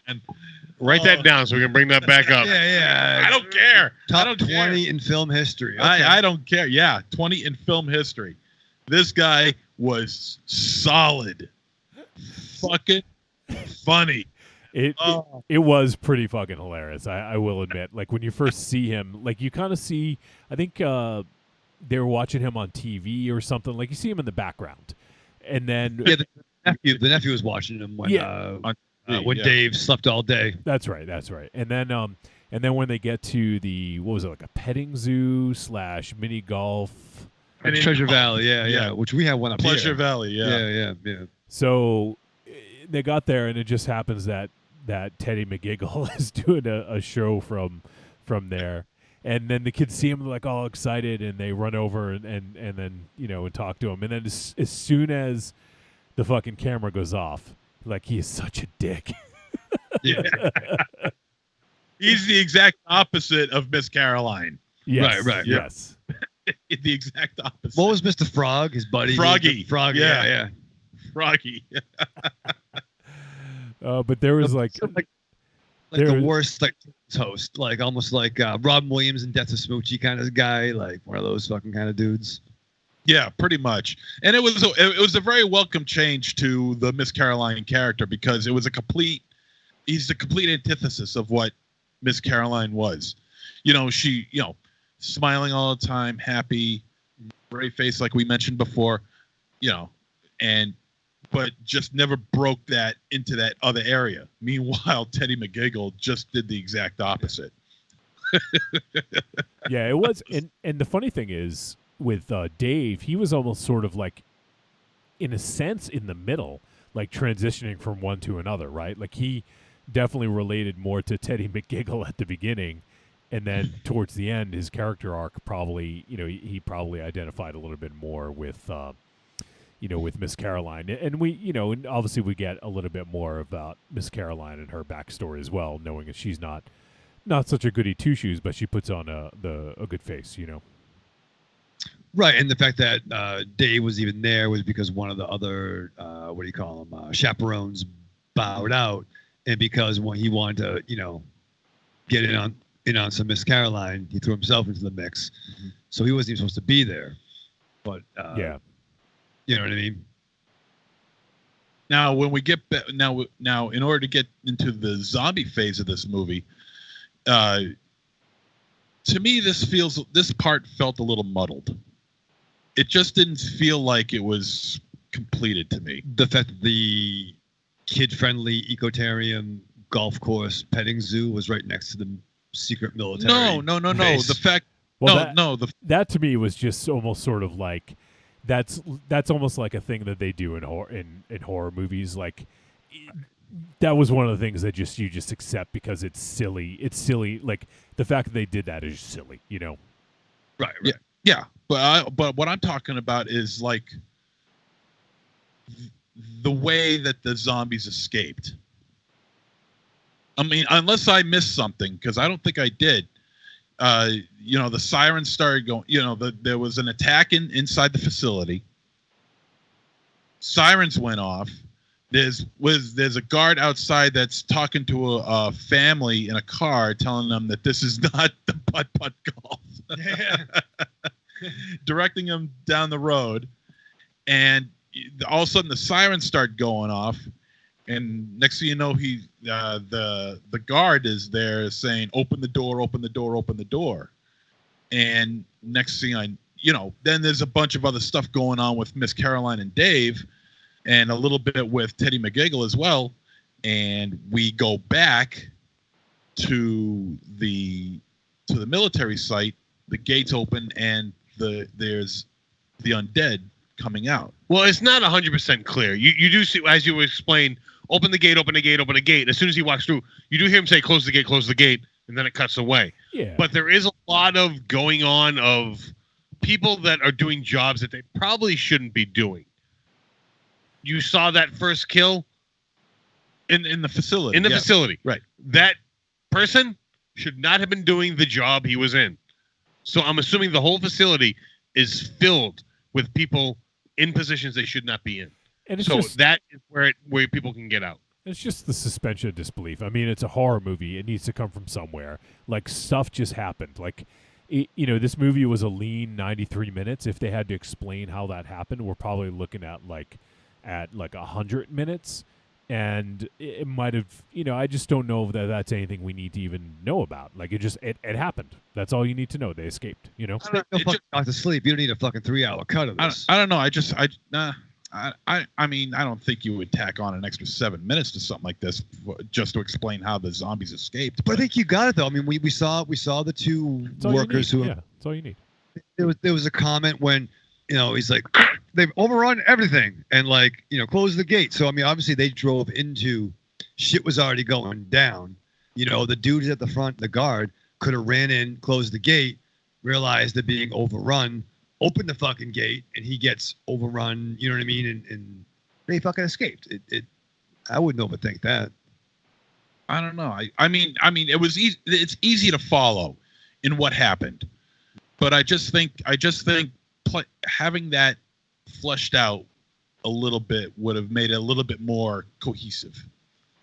If you're gonna nitpick about that movie, that's the last thing you should be nitpicking about this movie. I mean, this is a horror comedy. Like, yeah, they fucking picked the zombies from people who didn't make the community college show this year. I mean, there's 100 things to nitpick about this. If you're gonna nitpick, yeah, but the same could be said about any movie. But I think it did what doesn't always happen when you say horror comedy. This was actually pretty funny, especially in the beginning. I mean, no, it was funny. This movie was funny. Down to the Dave trying to be on the girlfriend heist to get his girlfriend back, to how all the kids busted his nephew's balls. Like even the kid with like spinal, with the walker. Oh yeah, was yeah. goofing on him because it's important to know that the kid, whatever his nephew's name was, had allergies to things. Oh yeah, yeah. And which plays into things later on. But even all the kids goofed on him. And when Dave's in the class, that one kid behind the door. Oh yeah, he smacked him. Oh yeah. When he fucking tuned him up. Yeah. I don't know what happened. The nephew's Felix. Felix, yeah. So yeah, the kid in the walker's busted Felix balls. Yeah. How's your kale? Or your broccoli or whatever the fuck they would give him a hard time for. Oh yeah, MZ, you'll be happy to hear because he says this so often. I actually had kale for dinner tonight. You happy? Good. Well, if you eat it, that just means less kale in the world. So yeah. Karate kale. Karate kale. Karate kale. That's a new Grando piece. Yeah, his new BSA. That's be fucking awesome. If, like Karate Kale came up and like up the fucking burger industry. Karate Kale's going in, letting all the fucking cows loose. Grando, get in touch with us. Let's make Karate Kale. We got a great spoof. For you. Yeah, it'd be outrageous. McDonald. You gotta eat kale though, Raven Shadow. I'll do that. All right. MZ does too. I could get you kale. Yeah? I could get you some. Not that kale. hard. Go to the fucking supermarket. Yeah. Yeah. You don't Walk have to the vegetable aisle. You don't have to call Where's up. that? You don't have to call up. Mike and make some fucking late night transaction here. You know. Give me how much is a fucking gram of kale? What's that gonna be? Gram of kale. Give me an ounce. Yo, man, you got that green shit. You think? Garnish. Anytime a kid's getting slammed by a fucking door, sometimes it's funny to me. Not like in a bad fucking mommy dearest kind of way, but if he's being you love kids getting beat up. Monster Zero does. No, I like when bad kids who get bullied other kids. Hey, there's a door over there. You want to go step over come there on. and I'll show you? No. The ending to Step Brothers is one of the greatest of all time. That's fucking right. That's fucking dope. I'm not a bad kid. So, Thank you. All right. So the zombies start pouring out, and they just start overtaking the putt-putt golf place, the Pleasure Valley, whatever it's called. And all hell starts breaking loose. People are starting to eat one another, and what was it? Miss Caroline is like trying to get all the kids into the back of the tractor with a trailer hitched onto the end of it. And so they're trying to get through, and she's saying, 1, 2, 3, eyes on me, or whatever it is that she was saying. Yeah, like that. Yeah. And so they're all singing songs. Raven Shadow's like, okay. You had me at 1. Yeah, you had me at 1. And she's playing the ukulele. The kids are all singing songs, and she's like saying, "Look, this is all part of the game that we're all playing here, and we're trying to get away from these people." So they make it to the what is it? The souvenir shop, and it's all locked up, and there's Teddy McGiggle in there. Locked up. I got here first. Yeah, he wouldn't let him in. He didn't give a fuck. Oh shit! And so he's telling everybody, "Get those fucking kids away from me! Get those fucking kids away from me!" And there's this little cubby hole, that's not very big, that all the kids start crawling into so they can make it inside, like a doggy door. Yeah, almost like and and McGiggle's like, "Don't get those fucking kids in here! I hate you, you fucking kid!" Yeah. Or something to that effect. He was just swearing his ass off. So I mean, I did also too like the fact that the soldiers identified like zombies are a thing, right? And they made a point: are they fast zombies or slow zombies? Slow zombies. Oh, yeah. Good. Yeah. Thank God, fast zombies. You get the idea that in Australia maybe there's all over the world like zombies. Well, they're flat out recognizing the fact that zombies exist in cinema. Right, So there are fast zombies and slow zombies. So someone says, if tomorrow you walk down the street and someone says there's a zombie outbreak, that's your first fucking question is right. Fast zombies or slow zombies? Like, do I have a fucking chance? Right. I mean that is pretty much that question. Because if it's fast zombies, they're gonna fall back. Right. No one is gonna fucking survive. Which is probably the most important question in the zombie apocalypse moving forward. Is if they're fast or slow zombies. Yeah, fast zombies, slow zombies, yeah. Because while it's still a comedy, I mean, like were these fucking, I know it was a fucking virus, but if this was fucking 28 days later or Dawn of the Dead, it's a bad day for those kids. I don't care how good you are at the fucking ukulele. Well, yeah, it's a bad day for anyone in a zombie movie. Yeah, but they were able to navigate the zombie outbreak. Right. You know what I'm saying? And they always fucking tractor. Yeah, well, that's where they made mistake number one. Schrodinger's tractor. They're on a tractor and they get off it because a cow's in the way. Yeah. I mean, it's a tractor. It'll go over the cow. Right. Or go around the cow. But yeah, the stuff with Teddy McGiggle was hilarious. And there's jumping ahead a little bit, but there's a scene when he and Dave are gonna go up onto the roof, and Teddy Teddy and Dave get in a fight too. Like that's a fucking brawl. Yeah, it's a huge brawl. You figure, okay, they're in, deal with it. Nope, fucking was McGill fucking was all in, hitting him with a fucking snow globe. Yeah, he hits him over there with snow globe, and then Dave gets a fucking stapler. The staples his face. He's like, my face. I'm not saying it was fucking They Live. You know what though? I did think of that. I'm like, this is a really good fight scene. Yeah, it is. It's pretty good because you think it is a good fight scene. Because you're thinking, okay, it's gonna stop. They're gonna open the door. Nope, they're gonna keep fucking. It escalated, yeah, and that was the thing that really put it over the top was the escalation. It was good.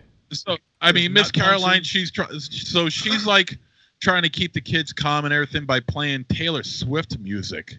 I can only imagine how much it cost this movie to do that. I actually did. I don't know if I've ever heard her music, so I didn't know that.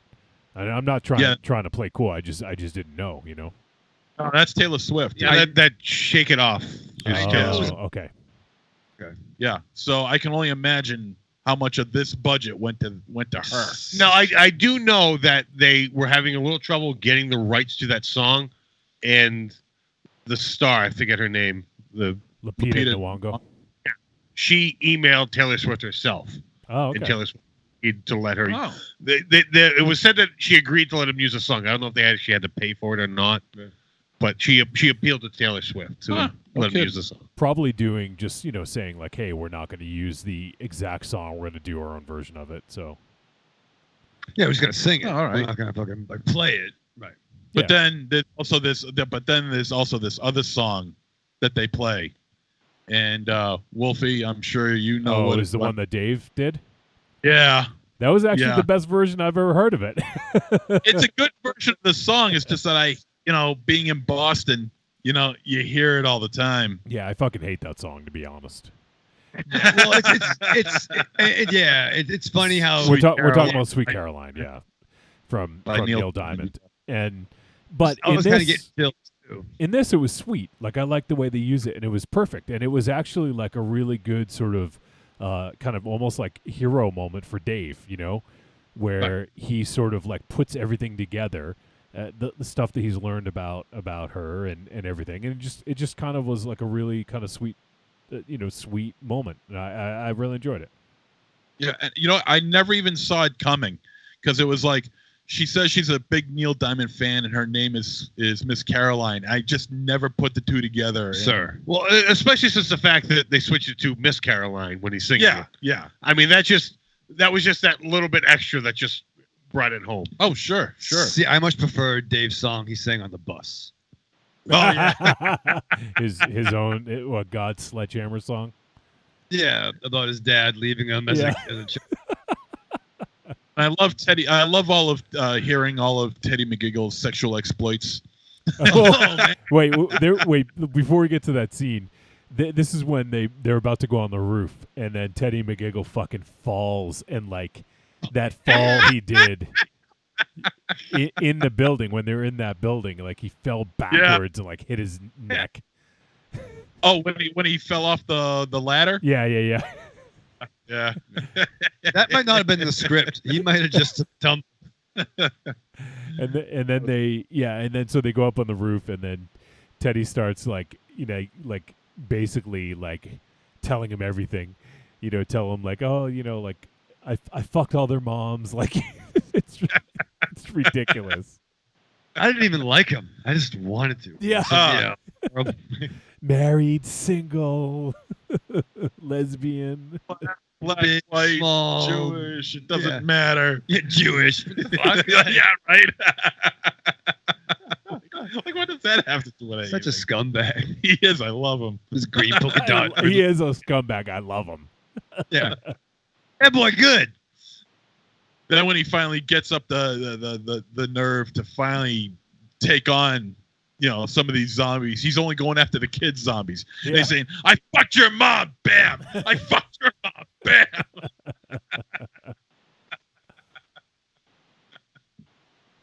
It's ridiculous. And yeah, so we won't say too much more about what happens after that because it leaves something to the imagination if people haven't seen it yet. But this was a fun film. Like I had a lot of fun with this, and I thought it was super sweet. Like Dave's a fucking jerk, but you can see like how he changes through his arc through the film, and it totally makes sense. It wasn't one of those sort of really sort of like far-fetched ones, and it was.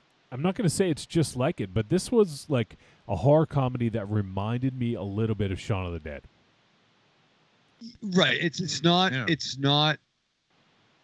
the same. Not comparing it, saying it's as good or better or worse or anything like that. I'm just saying like it's in the same vein. I could see this being in like a double feature with it, Right, which you could do a triple feature with Dead Don't Die, Jim Jarmusch joint. No, because people will hate that.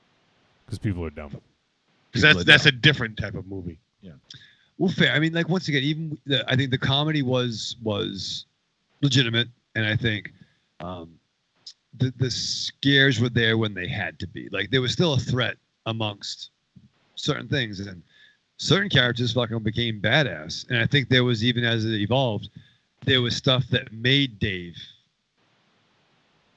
become a hero's journey. You know what I mean? Like he had a dog in the fight. Not only was it it was the chick he wanted to hook up with, but his nephew was there, and he had to get out of his comfort zone, despite mistakes he makes involving his nephew. Yeah, and there was that scene when his nephew was sort of in trouble, and Miss Caroline went to run to get his bag. That was really like, I thought that was a real good moment when everything is kind of works out, and Dave had this realization of fuck, like that my fuck up almost really made things bad. I think that was a good sort of like example of like, hey, you got to fucking shape up, man. Like like you can't fuck up because people's lives could be on the line. Yeah, it was his Charles turning point. Yeah, so I thought that was good, and that whole scene was awesome with Miss Caroline running back to the fucking to the tractor. And in fact, the we've talked about it in what do you want to call it, the scale in like houses, about the just kind of lay of the land, the size of things. Yeah, but how far she had to truly run. Yeah. Like I was getting tired. Well, no shit. And I was on the couch. Well, you believe it. Smoking. Like, smoking butts. Talking all raw. That's what I was doing. So one other thing I did want to bring up, and I'm surprised we haven't mentioned yet. I thought the makeup was fucking great in this. I thought the zombies looked really good. They did. Oh, my favorite zombie of all time. Porcupine zombie. Porcupine zombie. Oh yeah. Yeah. And there were some memorable ones too. Like there was the porcupine guy. There was the one with the chains, like the prisoner guy.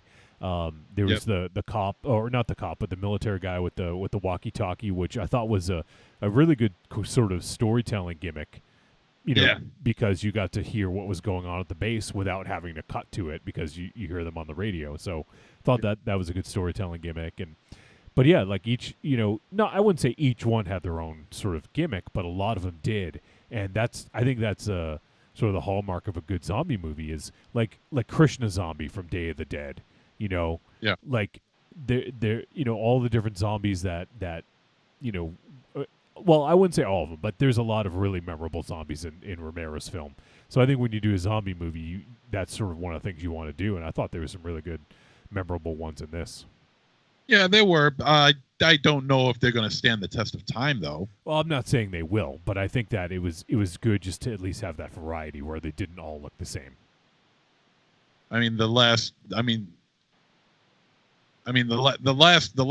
memorable zombie that I can remember is from the softball chick zombie from Land of the Dead. Oh yeah. No, it was memorable because not only was she a good zombie, but also because there was a piece of her cheek missing. It was bitten right off, and you could see her teeth moving underneath, where the hole in her cheek was. So that looked really good. I don't know if there's going to be anything memorable as far as the zombies go in this. They were good zombies, great, practical effects. I thought the gore was great, I thought the zombies looked really good. The innards, and not terrific, but good enough, I thought. And that's it for that. That's it for that. Yeah, I thought, I just thought it looked good. And I think it was the first one that or not the first one, but the first one that they encounter when they're on the tractor, the one that Miss Caroline puts the scarecrow head on. Oh, that's cool. Yeah, I thought that one was pretty cool looking. So yeah, there was a lot of really just strong makeup that in this, and for a movie that mostly focuses on the humans and the sort of the relationships that are building between them. You probably could have skimped a little bit on the zombie makeup and it would have been fine, but I like that they didn't really skimp. They kind of went all in with the zombie makeup on this. And that was definitely true. I mean, it's funny. I think for it being a horror comedy, which they did have the comedy, and your cast is primarily children, I think they did treat this like it was a horror movie. Yeah. And the kids, I guess it's not really a spoiler, but like in this day and age, like you don't see very much in the way of violence against children. And there's if it's a trigger warning for people, there's not any in this that I can think of, right? Like it just the kid getting hit in the head with the door. But he was an asshole. Okay. Well, there are child zombies. Yes, there are, but we don't see. But you don't see anything happening to them. Right. All that one. Yeah. But no, and obviously, I mean, when the wide shots where the kids were there and there was zombies in the background, for them it's just kids fucking walking. I mean, like really. Yeah, I noticed that kind of editing style where they did that too, and it was like okay, I see what they're doing, and it's fine, it works.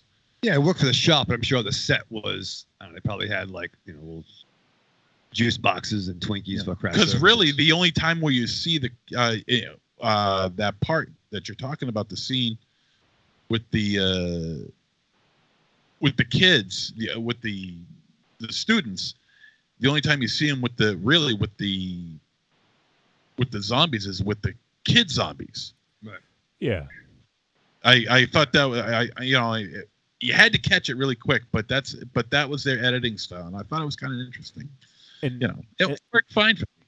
And this is like when you think of like all of the like difficult things to maneuver, like in a zombie apocalypse, like you're just kind of worried about like being able to fend for yourself. But Miss Caroline has to worry about, what was there, like 15 kids? Yeah, something like that. And but yeah, I mean. It's really it's pretty crazy. And then whenever they go somewhere, she's like, 1, 2, 3, eyes on me, and then like leads them all like through like this swarm of zombies. And, maybe it's a little far-fetched because children, probably, a couple probably get picked off. But, it's a movie and like children don't often get injured or killed in movies. So I'm totally fine with that. But it was challenging to kind of look at what she had to do. And I think that this is, I don't know, it seems to me like a demanding role. Like, to be able to, like, in a horror movie, you're supposed to be afraid and show fear and dread. But in this, like, she was trying to be happy all the way through to, just to show the kids that, hey, this is just a game. Like, this is a game, that nothing's wrong. So she had to put on a brave face. But she had 15 reasons to have that brave face. And I think that's what this movie was, held it together, was the three, in particular, the three adult cast members, focusing primarily on Miss Caroline being the leader.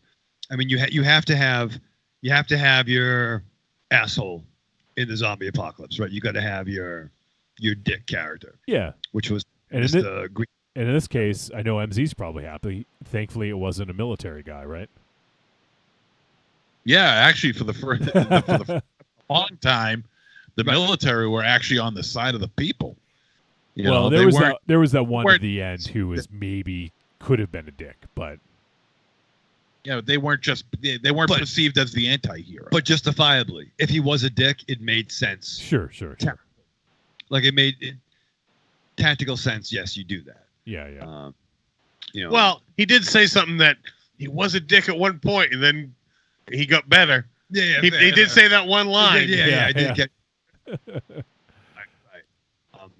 But I think it truly fell in Miss Caroline's hands. She was the strongest part of this film. Yeah, and despite her, she could be considered a co-star, but this movie was more or less about Dave. Like he was sort of the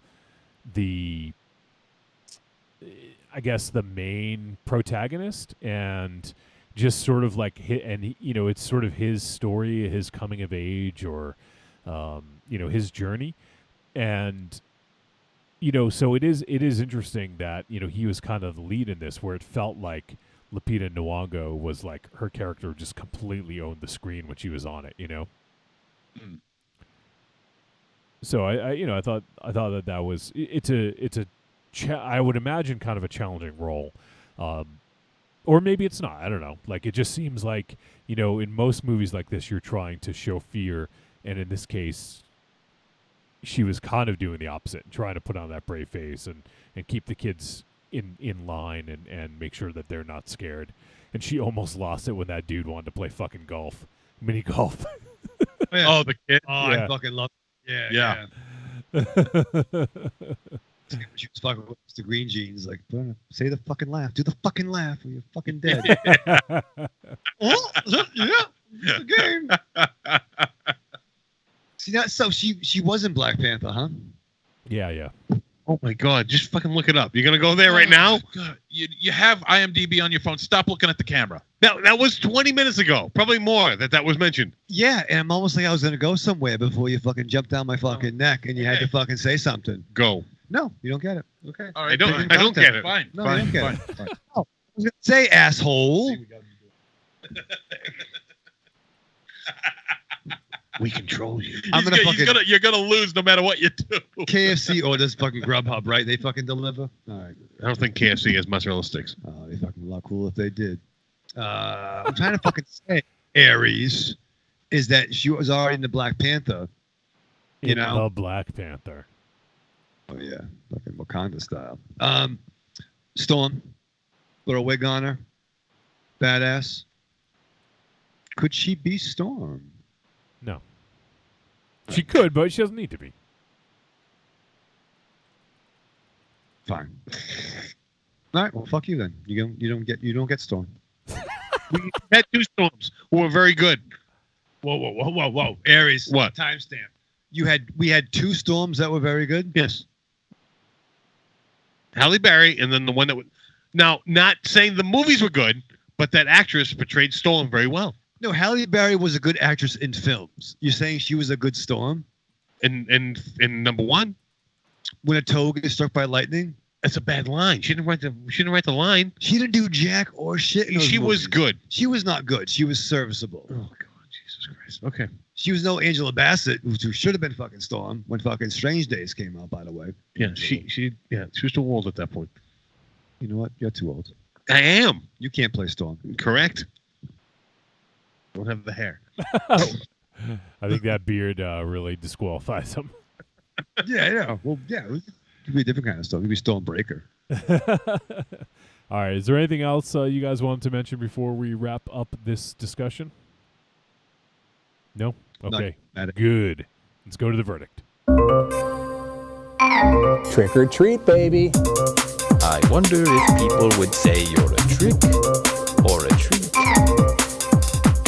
Trick or treat, motherfucker.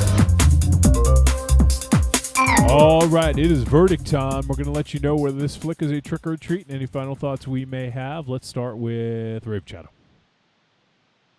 So, I got to admit, I was disappointed when this was a zombie movie. We've said it before, I'll say it again, kind of fucking tapped out. And surprised, but I just didn't, like, oh, fuck. I was disappointed in the little monsters involved zombies. Now, will this stand the test of time as being an upper echelon of zombie flicks? I don't know.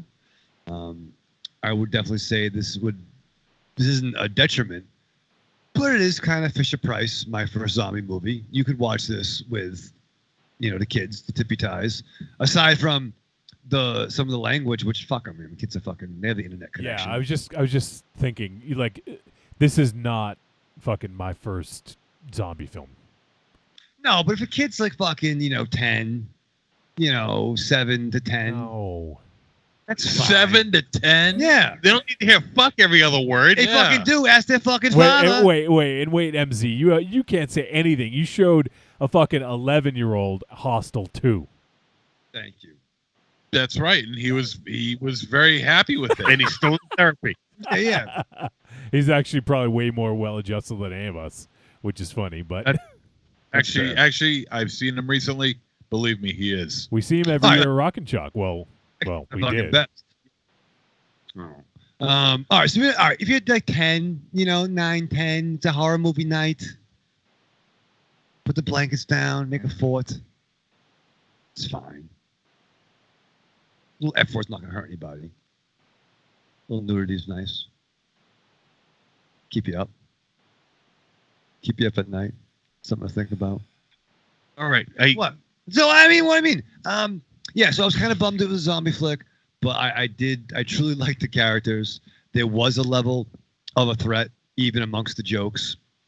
And yeah, I thought the movie definitely was in the hands of Miss Caroline and Dave. I like their team up, and I want them to have adventures after this. I want them to maybe travel and fight fast zombies. Fight Dracula. I was thinking that. Fight Draculas. Yeah. And hobbits and fucking other monsters. Did you say habits? Hobbits. Yeah. Wait, they're going to fight your bad habits. Yeah.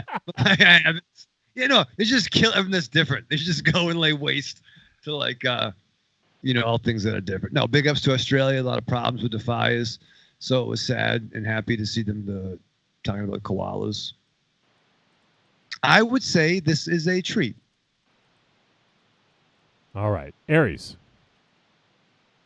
All right. This movie was not what I was expecting when I saw this poster. For some reason, this poster made me think that this was going to be a dark movie.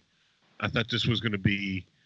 I thought it was going to be a comedy, but I thought it was going to be darker. I didn't think it was going to be such an up movie. But that said, the actors in this, the people that were portraying live people did it very well. The people portraying zombies, they fucking phoned this shit in. It annoyed the piss out of me. Yeah. Like, they'd be like, you'd see a zombie standing there, like, literally not moving until the actor came by him and then he'd move. And even in the background when you're just supposed to have a zombie trying to get into the building, like mindlessly slapping at a window. No, they were just zombies standing there. Like there was one shot where there was a zombie, a profile shot of him just looking off, not into the building. He's just staring off, like you're looking at the side of his head. What is that fucking zombie doing? Nothing. He's fucking phoning it in. Like he's watching a TV screen. I don't know. It pissed me off. That pissed me off about this movie, that these zombies did not fucking try. I mean, you have walking zombies. Your job isn't that hard. Just walk after people. Fucking phoning it in. But the people portraying live actors did a very, very well job. The comedy was lacking a little bit at times. It wasn't that it wasn't apparent that it was supposed to be a comedy. I just felt it wasn't. It was, some of it wasn't funny to me. But all in all, it was a fun movie to watch. So give it a viewing. This movie is a treat. All right, MZ. All right, man. I really thought I was going to be the only one to say that I thought the zombies phoned it in, but turns out I wasn't. Thank you, Aries. I think they phoned it in too. They felt very generic and felt very safe with them. They never felt threatening. The threat was never there. They never felt dangerous. They never felt like they were. I mean, even if they were within, arm's reach, you kind of had a feeling that even the most minor of characters, you thought you had a feeling that they were going to get away. And I don't know. I don't think that was part of the comedy, that these zombies came across as being a little insipid. I don't think that's part of it. I just think it was just poor acting on those that played the zombies. But then again, that would be on poor direction of the director telling the zombies how to react. Because, I mean, you got this whole night scene going on inside the souvenir shop, and they're all at the windows and nothing happens. It's like not a broken glass, nothing. And so it kind of like, it takes away from the horror aspect of the horror comedy. This becomes more of a comedy than a horror comedy.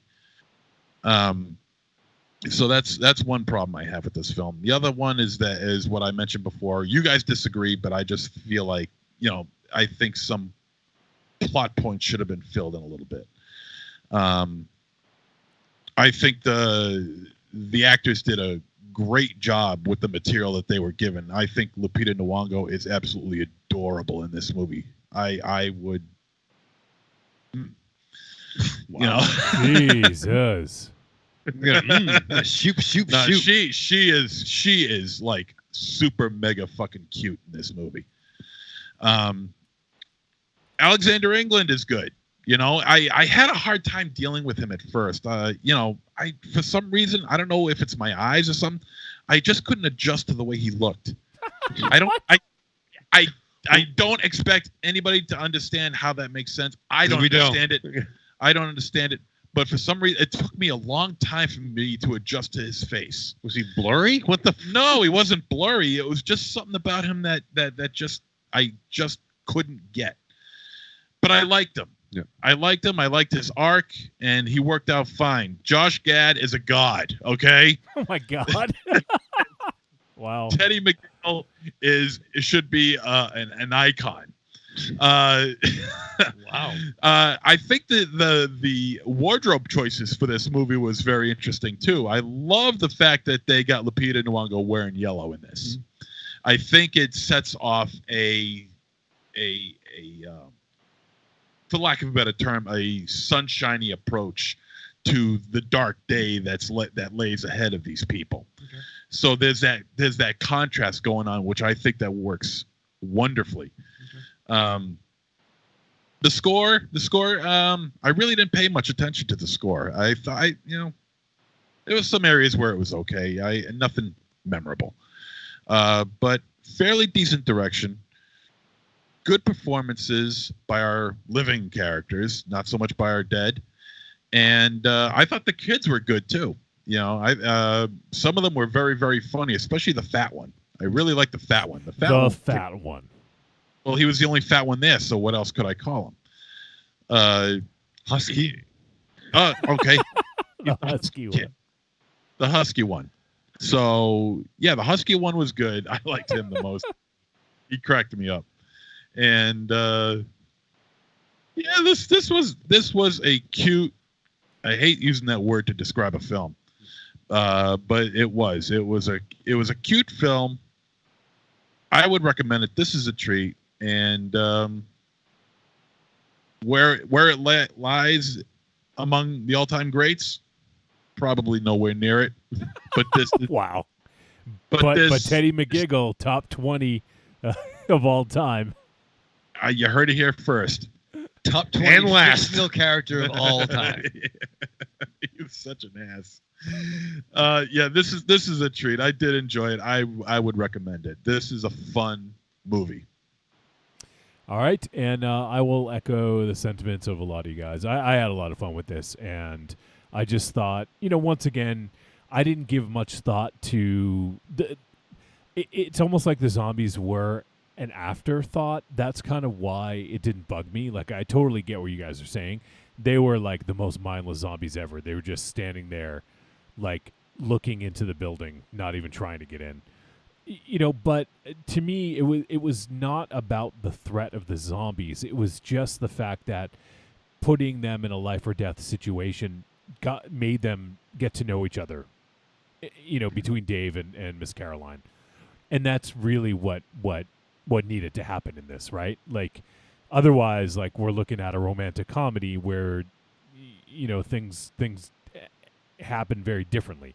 So I am totally fine with the way that this happened. I thought the zombies looked good. That's enough for me. And I thought that this is really funny at times. And it was just, there was some bonkers stuff that happens, especially in the first 15 minutes. And I thought this was a lot of fun, and it was sweet. It had a I liked some of the resolutions. I liked how they utilize the character's talents with playing guitar and singing and ukulele and whatever. So I really dug this. I think people will have fun with this, and it is available on Hulu if people want to check it out. And for me, definitely a treat. So I'm glad we checked this out. One more thing. Yeah. I don't know if you checked, if you watched the entire end credits. Yeah, I did. Oh, okay. So you heard McGiggle at the end. Yeah. Okay. All right. I just wanted to throw that out there just in case nobody did. Oh shit! Was there a stinger? There's nothing. It's an audio cue. Okay. After the end credit music plays. Okay. Yeah. Check it out. It's nothing major, but it's just one more little dab of McGiggle From the 20 best of all time. I'm riding high. I'm riding high on McGiggle, man. Chances are there's a good chance that's going to change, but right now I'm riding high on this guy. He was awesome. A little dab of McGiggle. What the fuck? Oh, man. All right, so that is going to do it for our discussion of Little Monsters. Now, next week, hopefully this movie doesn't get moved out from its release date. I just checked it, and it's still set to come out tomorrow. So February 7th is set to come out. And that movie, MZ, y'all ready here? Uh-huh. Y'all ready for this? It's your boy, Elijah Wood, starring in Come to Daddy. Nice. So we're going to check out Come to Daddy. Is that Come or are you? Yeah. What? You fucking know. You know. It's got Elijah Wood and Stephen McCaddy. Oh, nice. Yep. I'm all about McCaddy. I know you are. So, looking forward to this one, and it is, let's see, it's directed by Ant Timpson. Ant is a mostly a producer, and we've done a lot of his stuff. He did. Let me just read a few titles here. He produced ABCs of Death 1 and 2. He produced Turbo Kid. He produced Deathgasm. He produced the Greasy Strangler. Yeah. Bullshit. He produced Field Guide to Evil, and he's also attached to produce Turbo Kid 2. And this is his first feature, Come to Daddy. So I can't wait. Yeah, so I'm looking forward to this one. Even has Ona Grauer is in this movie. Oh, who was really? in House? She was in House of the Dead. Nice. That's awesome. Yeah, I haven't looked too deep into the cast, but Michael Smiley's in it too. We saw him in Kill List, Free Fire, and also he was the main dude in A Field in England. That's right. That's right. I think I'm trying to think what else he was in. Was he? Oh no, he wasn't. No, I guess he wasn't in A Field. Oh no, he was. Yeah, he was O'Neill in A Field in England. So in Rogue One. Yeah, he's been in a lot of shit. He's awesome. So yeah, this is already looking like a really strong cast, and this has been one of the films I heard about a couple months ago. I've been looking forward to it. So we're going to be checking out Elijah Wood in Come to Daddy next week. It hits VOD on February 7th. So if you guys want to go ahead check this out, feel free to leave us a voice message or an email, podcast@trickortreatradio.com. And also, I just wanted to mention real quick, Corny said that he wanted to call in and leave a voice message, but he's been in the hospital all day with his mom. I guess his mom's okay. Just a side effect to some meds or something like that. But wish your mother the best, Corny. Yeah, man. Come on, Corny's mom. But he said, I'm giving Little Monsters a treat. It was a fun movie. So that's his quick little hit review. So we appreciate Corny sending that in. And Come to Daddy. Can't wait. So check it out. Let us know what you think. All right. So we got start to wind things down a little bit here. But one other thing I wanted to mention, I was going to mention in the intro and I just forgot. I went to go see a film in the theater this past, actually just a few days ago on Monday. I went and saw Gretel and Hansel. And I really enjoyed it. It's directed by Oz Perkins, the son of Anthony Perkins. And if you guys recall, we did a movie of his, The Black Coat's Daughter. I think when we did it, it was actually called February. Yes. Oh, I remember that discussion. Yeah. Yep, but it later got renamed to Black Coat's Daughter. Yeah. But yeah, so it's his latest film. Gretel and Hansel, and also kind of a fun little fact, Josh Ethier was one of the editors on this, and Josh is basically like Joe Begus's right-hand man. I think he's edited most of Joe Begus's stuff, and he's done a bunch of other stuff as well, but he's kind of making his name as a really good editor. But he's done he's done a lot of stuff that we've done actually. He actually did Leatherface. He did Mayhem, that movie Mayhem that we did with Stephen Yeun. Yes. Beyond the Gates, The Mind's Eye, a segment of Tales of Halloween, We Are Still Here, Digging Up the Marrow. Wow, he's been busy. Almost Human, Contracted. So yeah, this dude's done he's the funny thing is he's probably the editor that we've watched the most movies of. Like if you look at all the movies that we've watched, he's probably edited more than anyone else that we've watched. So, and he also did Bliss as well. Damn. And the upcoming VFW, which we're doing in a couple weeks, another Joe Begas film. So, but yeah, he edited Gretel and Hansel. It's a really interesting story, and there's a lot of symbolism in it. It's a bit of a slow burn, and it's a different take on the on the story, and especially because it's called Gretel and Hansel, and there is some reason for that, and why it's not called Hansel and Gretel. I won't say too much more other than there's a lot of symbolism, and I think you dig it the most, MZ, out of the three guys over there, because it reminded me a little bit of Hagazusa in a sense. But, Wow, really? But there was actually, for me, there was more. I like this better, personally. There was a lot that happened in it, but there's also a lot of sort of like occult symbolism and stuff in it as well. So, How different? What's up? How different was it from Hansel and Gretel Witch Hunters with Jeremy Renner? I did not see that. I'm gonna limb and say it was completely different than that. Yeah, Okay. yeah. I'm guessing. They- So. Yeah, because if it's like Hagazusa, then it's nothing like Hansel and Gretel. Well, and I don't mean exactly like it. I'm just saying it's kind of slow. A lot of it takes place in the woods, obviously, as you'd imagine, and in the house. And also the Hulda, the witch, is played by Alice Krige, who you guys were talking about Star Trek earlier. She played the Borg Queen. Oh, really? Yep. And she's been in a lot of stuff. Has over 100 credits to her name, but she's a bunch. Yeah, she's been in a lot of stuff, but she was really good in this. So yeah, and who knows? I don't know. Maybe it's something we would do for, depending on when it comes out on VOD. It might be something that I think that would be worth discussing. So we'll keep it on the back burner and see if there's not other stuff that would take precedent. Maybe we'll do that. Clear. So yeah, no, I dug it a lot, and I went with T-Dog, and she dug it a lot as well. So Oz Perkins, man. Cool. So, anything else? You guys got anything else? Or you want to just fucking end it? Yeah, we can end it.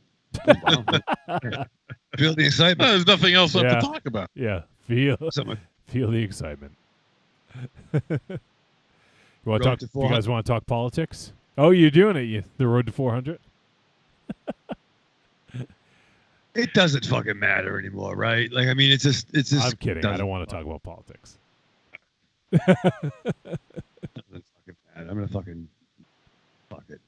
Nothing else matters. You gonna sing it, right, Joe? So, I might. When you guys leave, I'm gonna Stevie Ollie. We're gonna do a little duet. Sing yourself to sleep. Yeah, well, God, he likes that. I'm gonna go out on a limb and say he doesn't. He does that.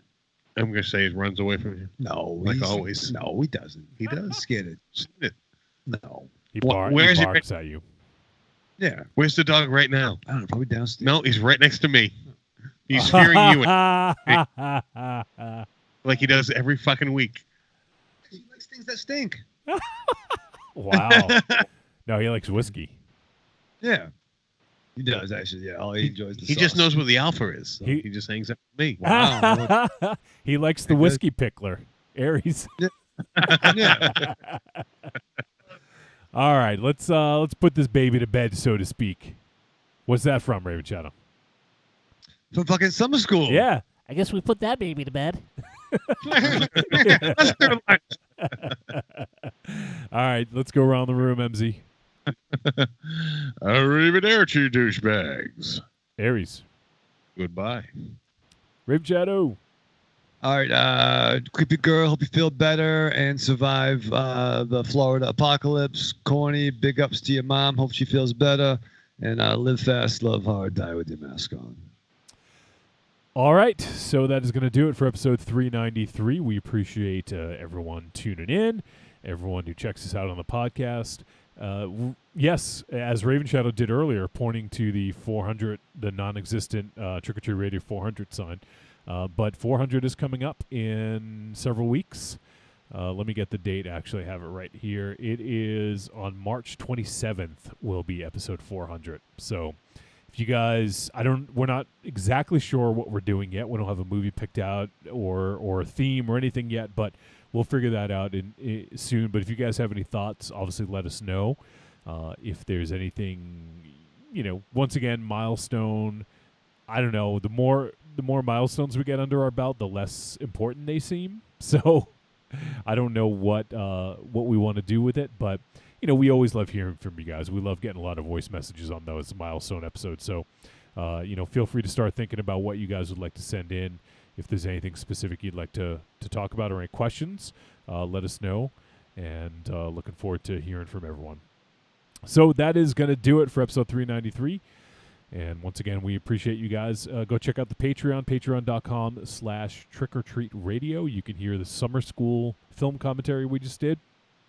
And we'll get some other commentaries, some other episodes on there. And we got another one coming out in a month. Next month, we got one already recorded in the bag for you. So looking forward to getting that out. But that is going to do it. So for everyone at the Lair of Lost Swag and myself at Castle Wolfenstein, we'll see you next week.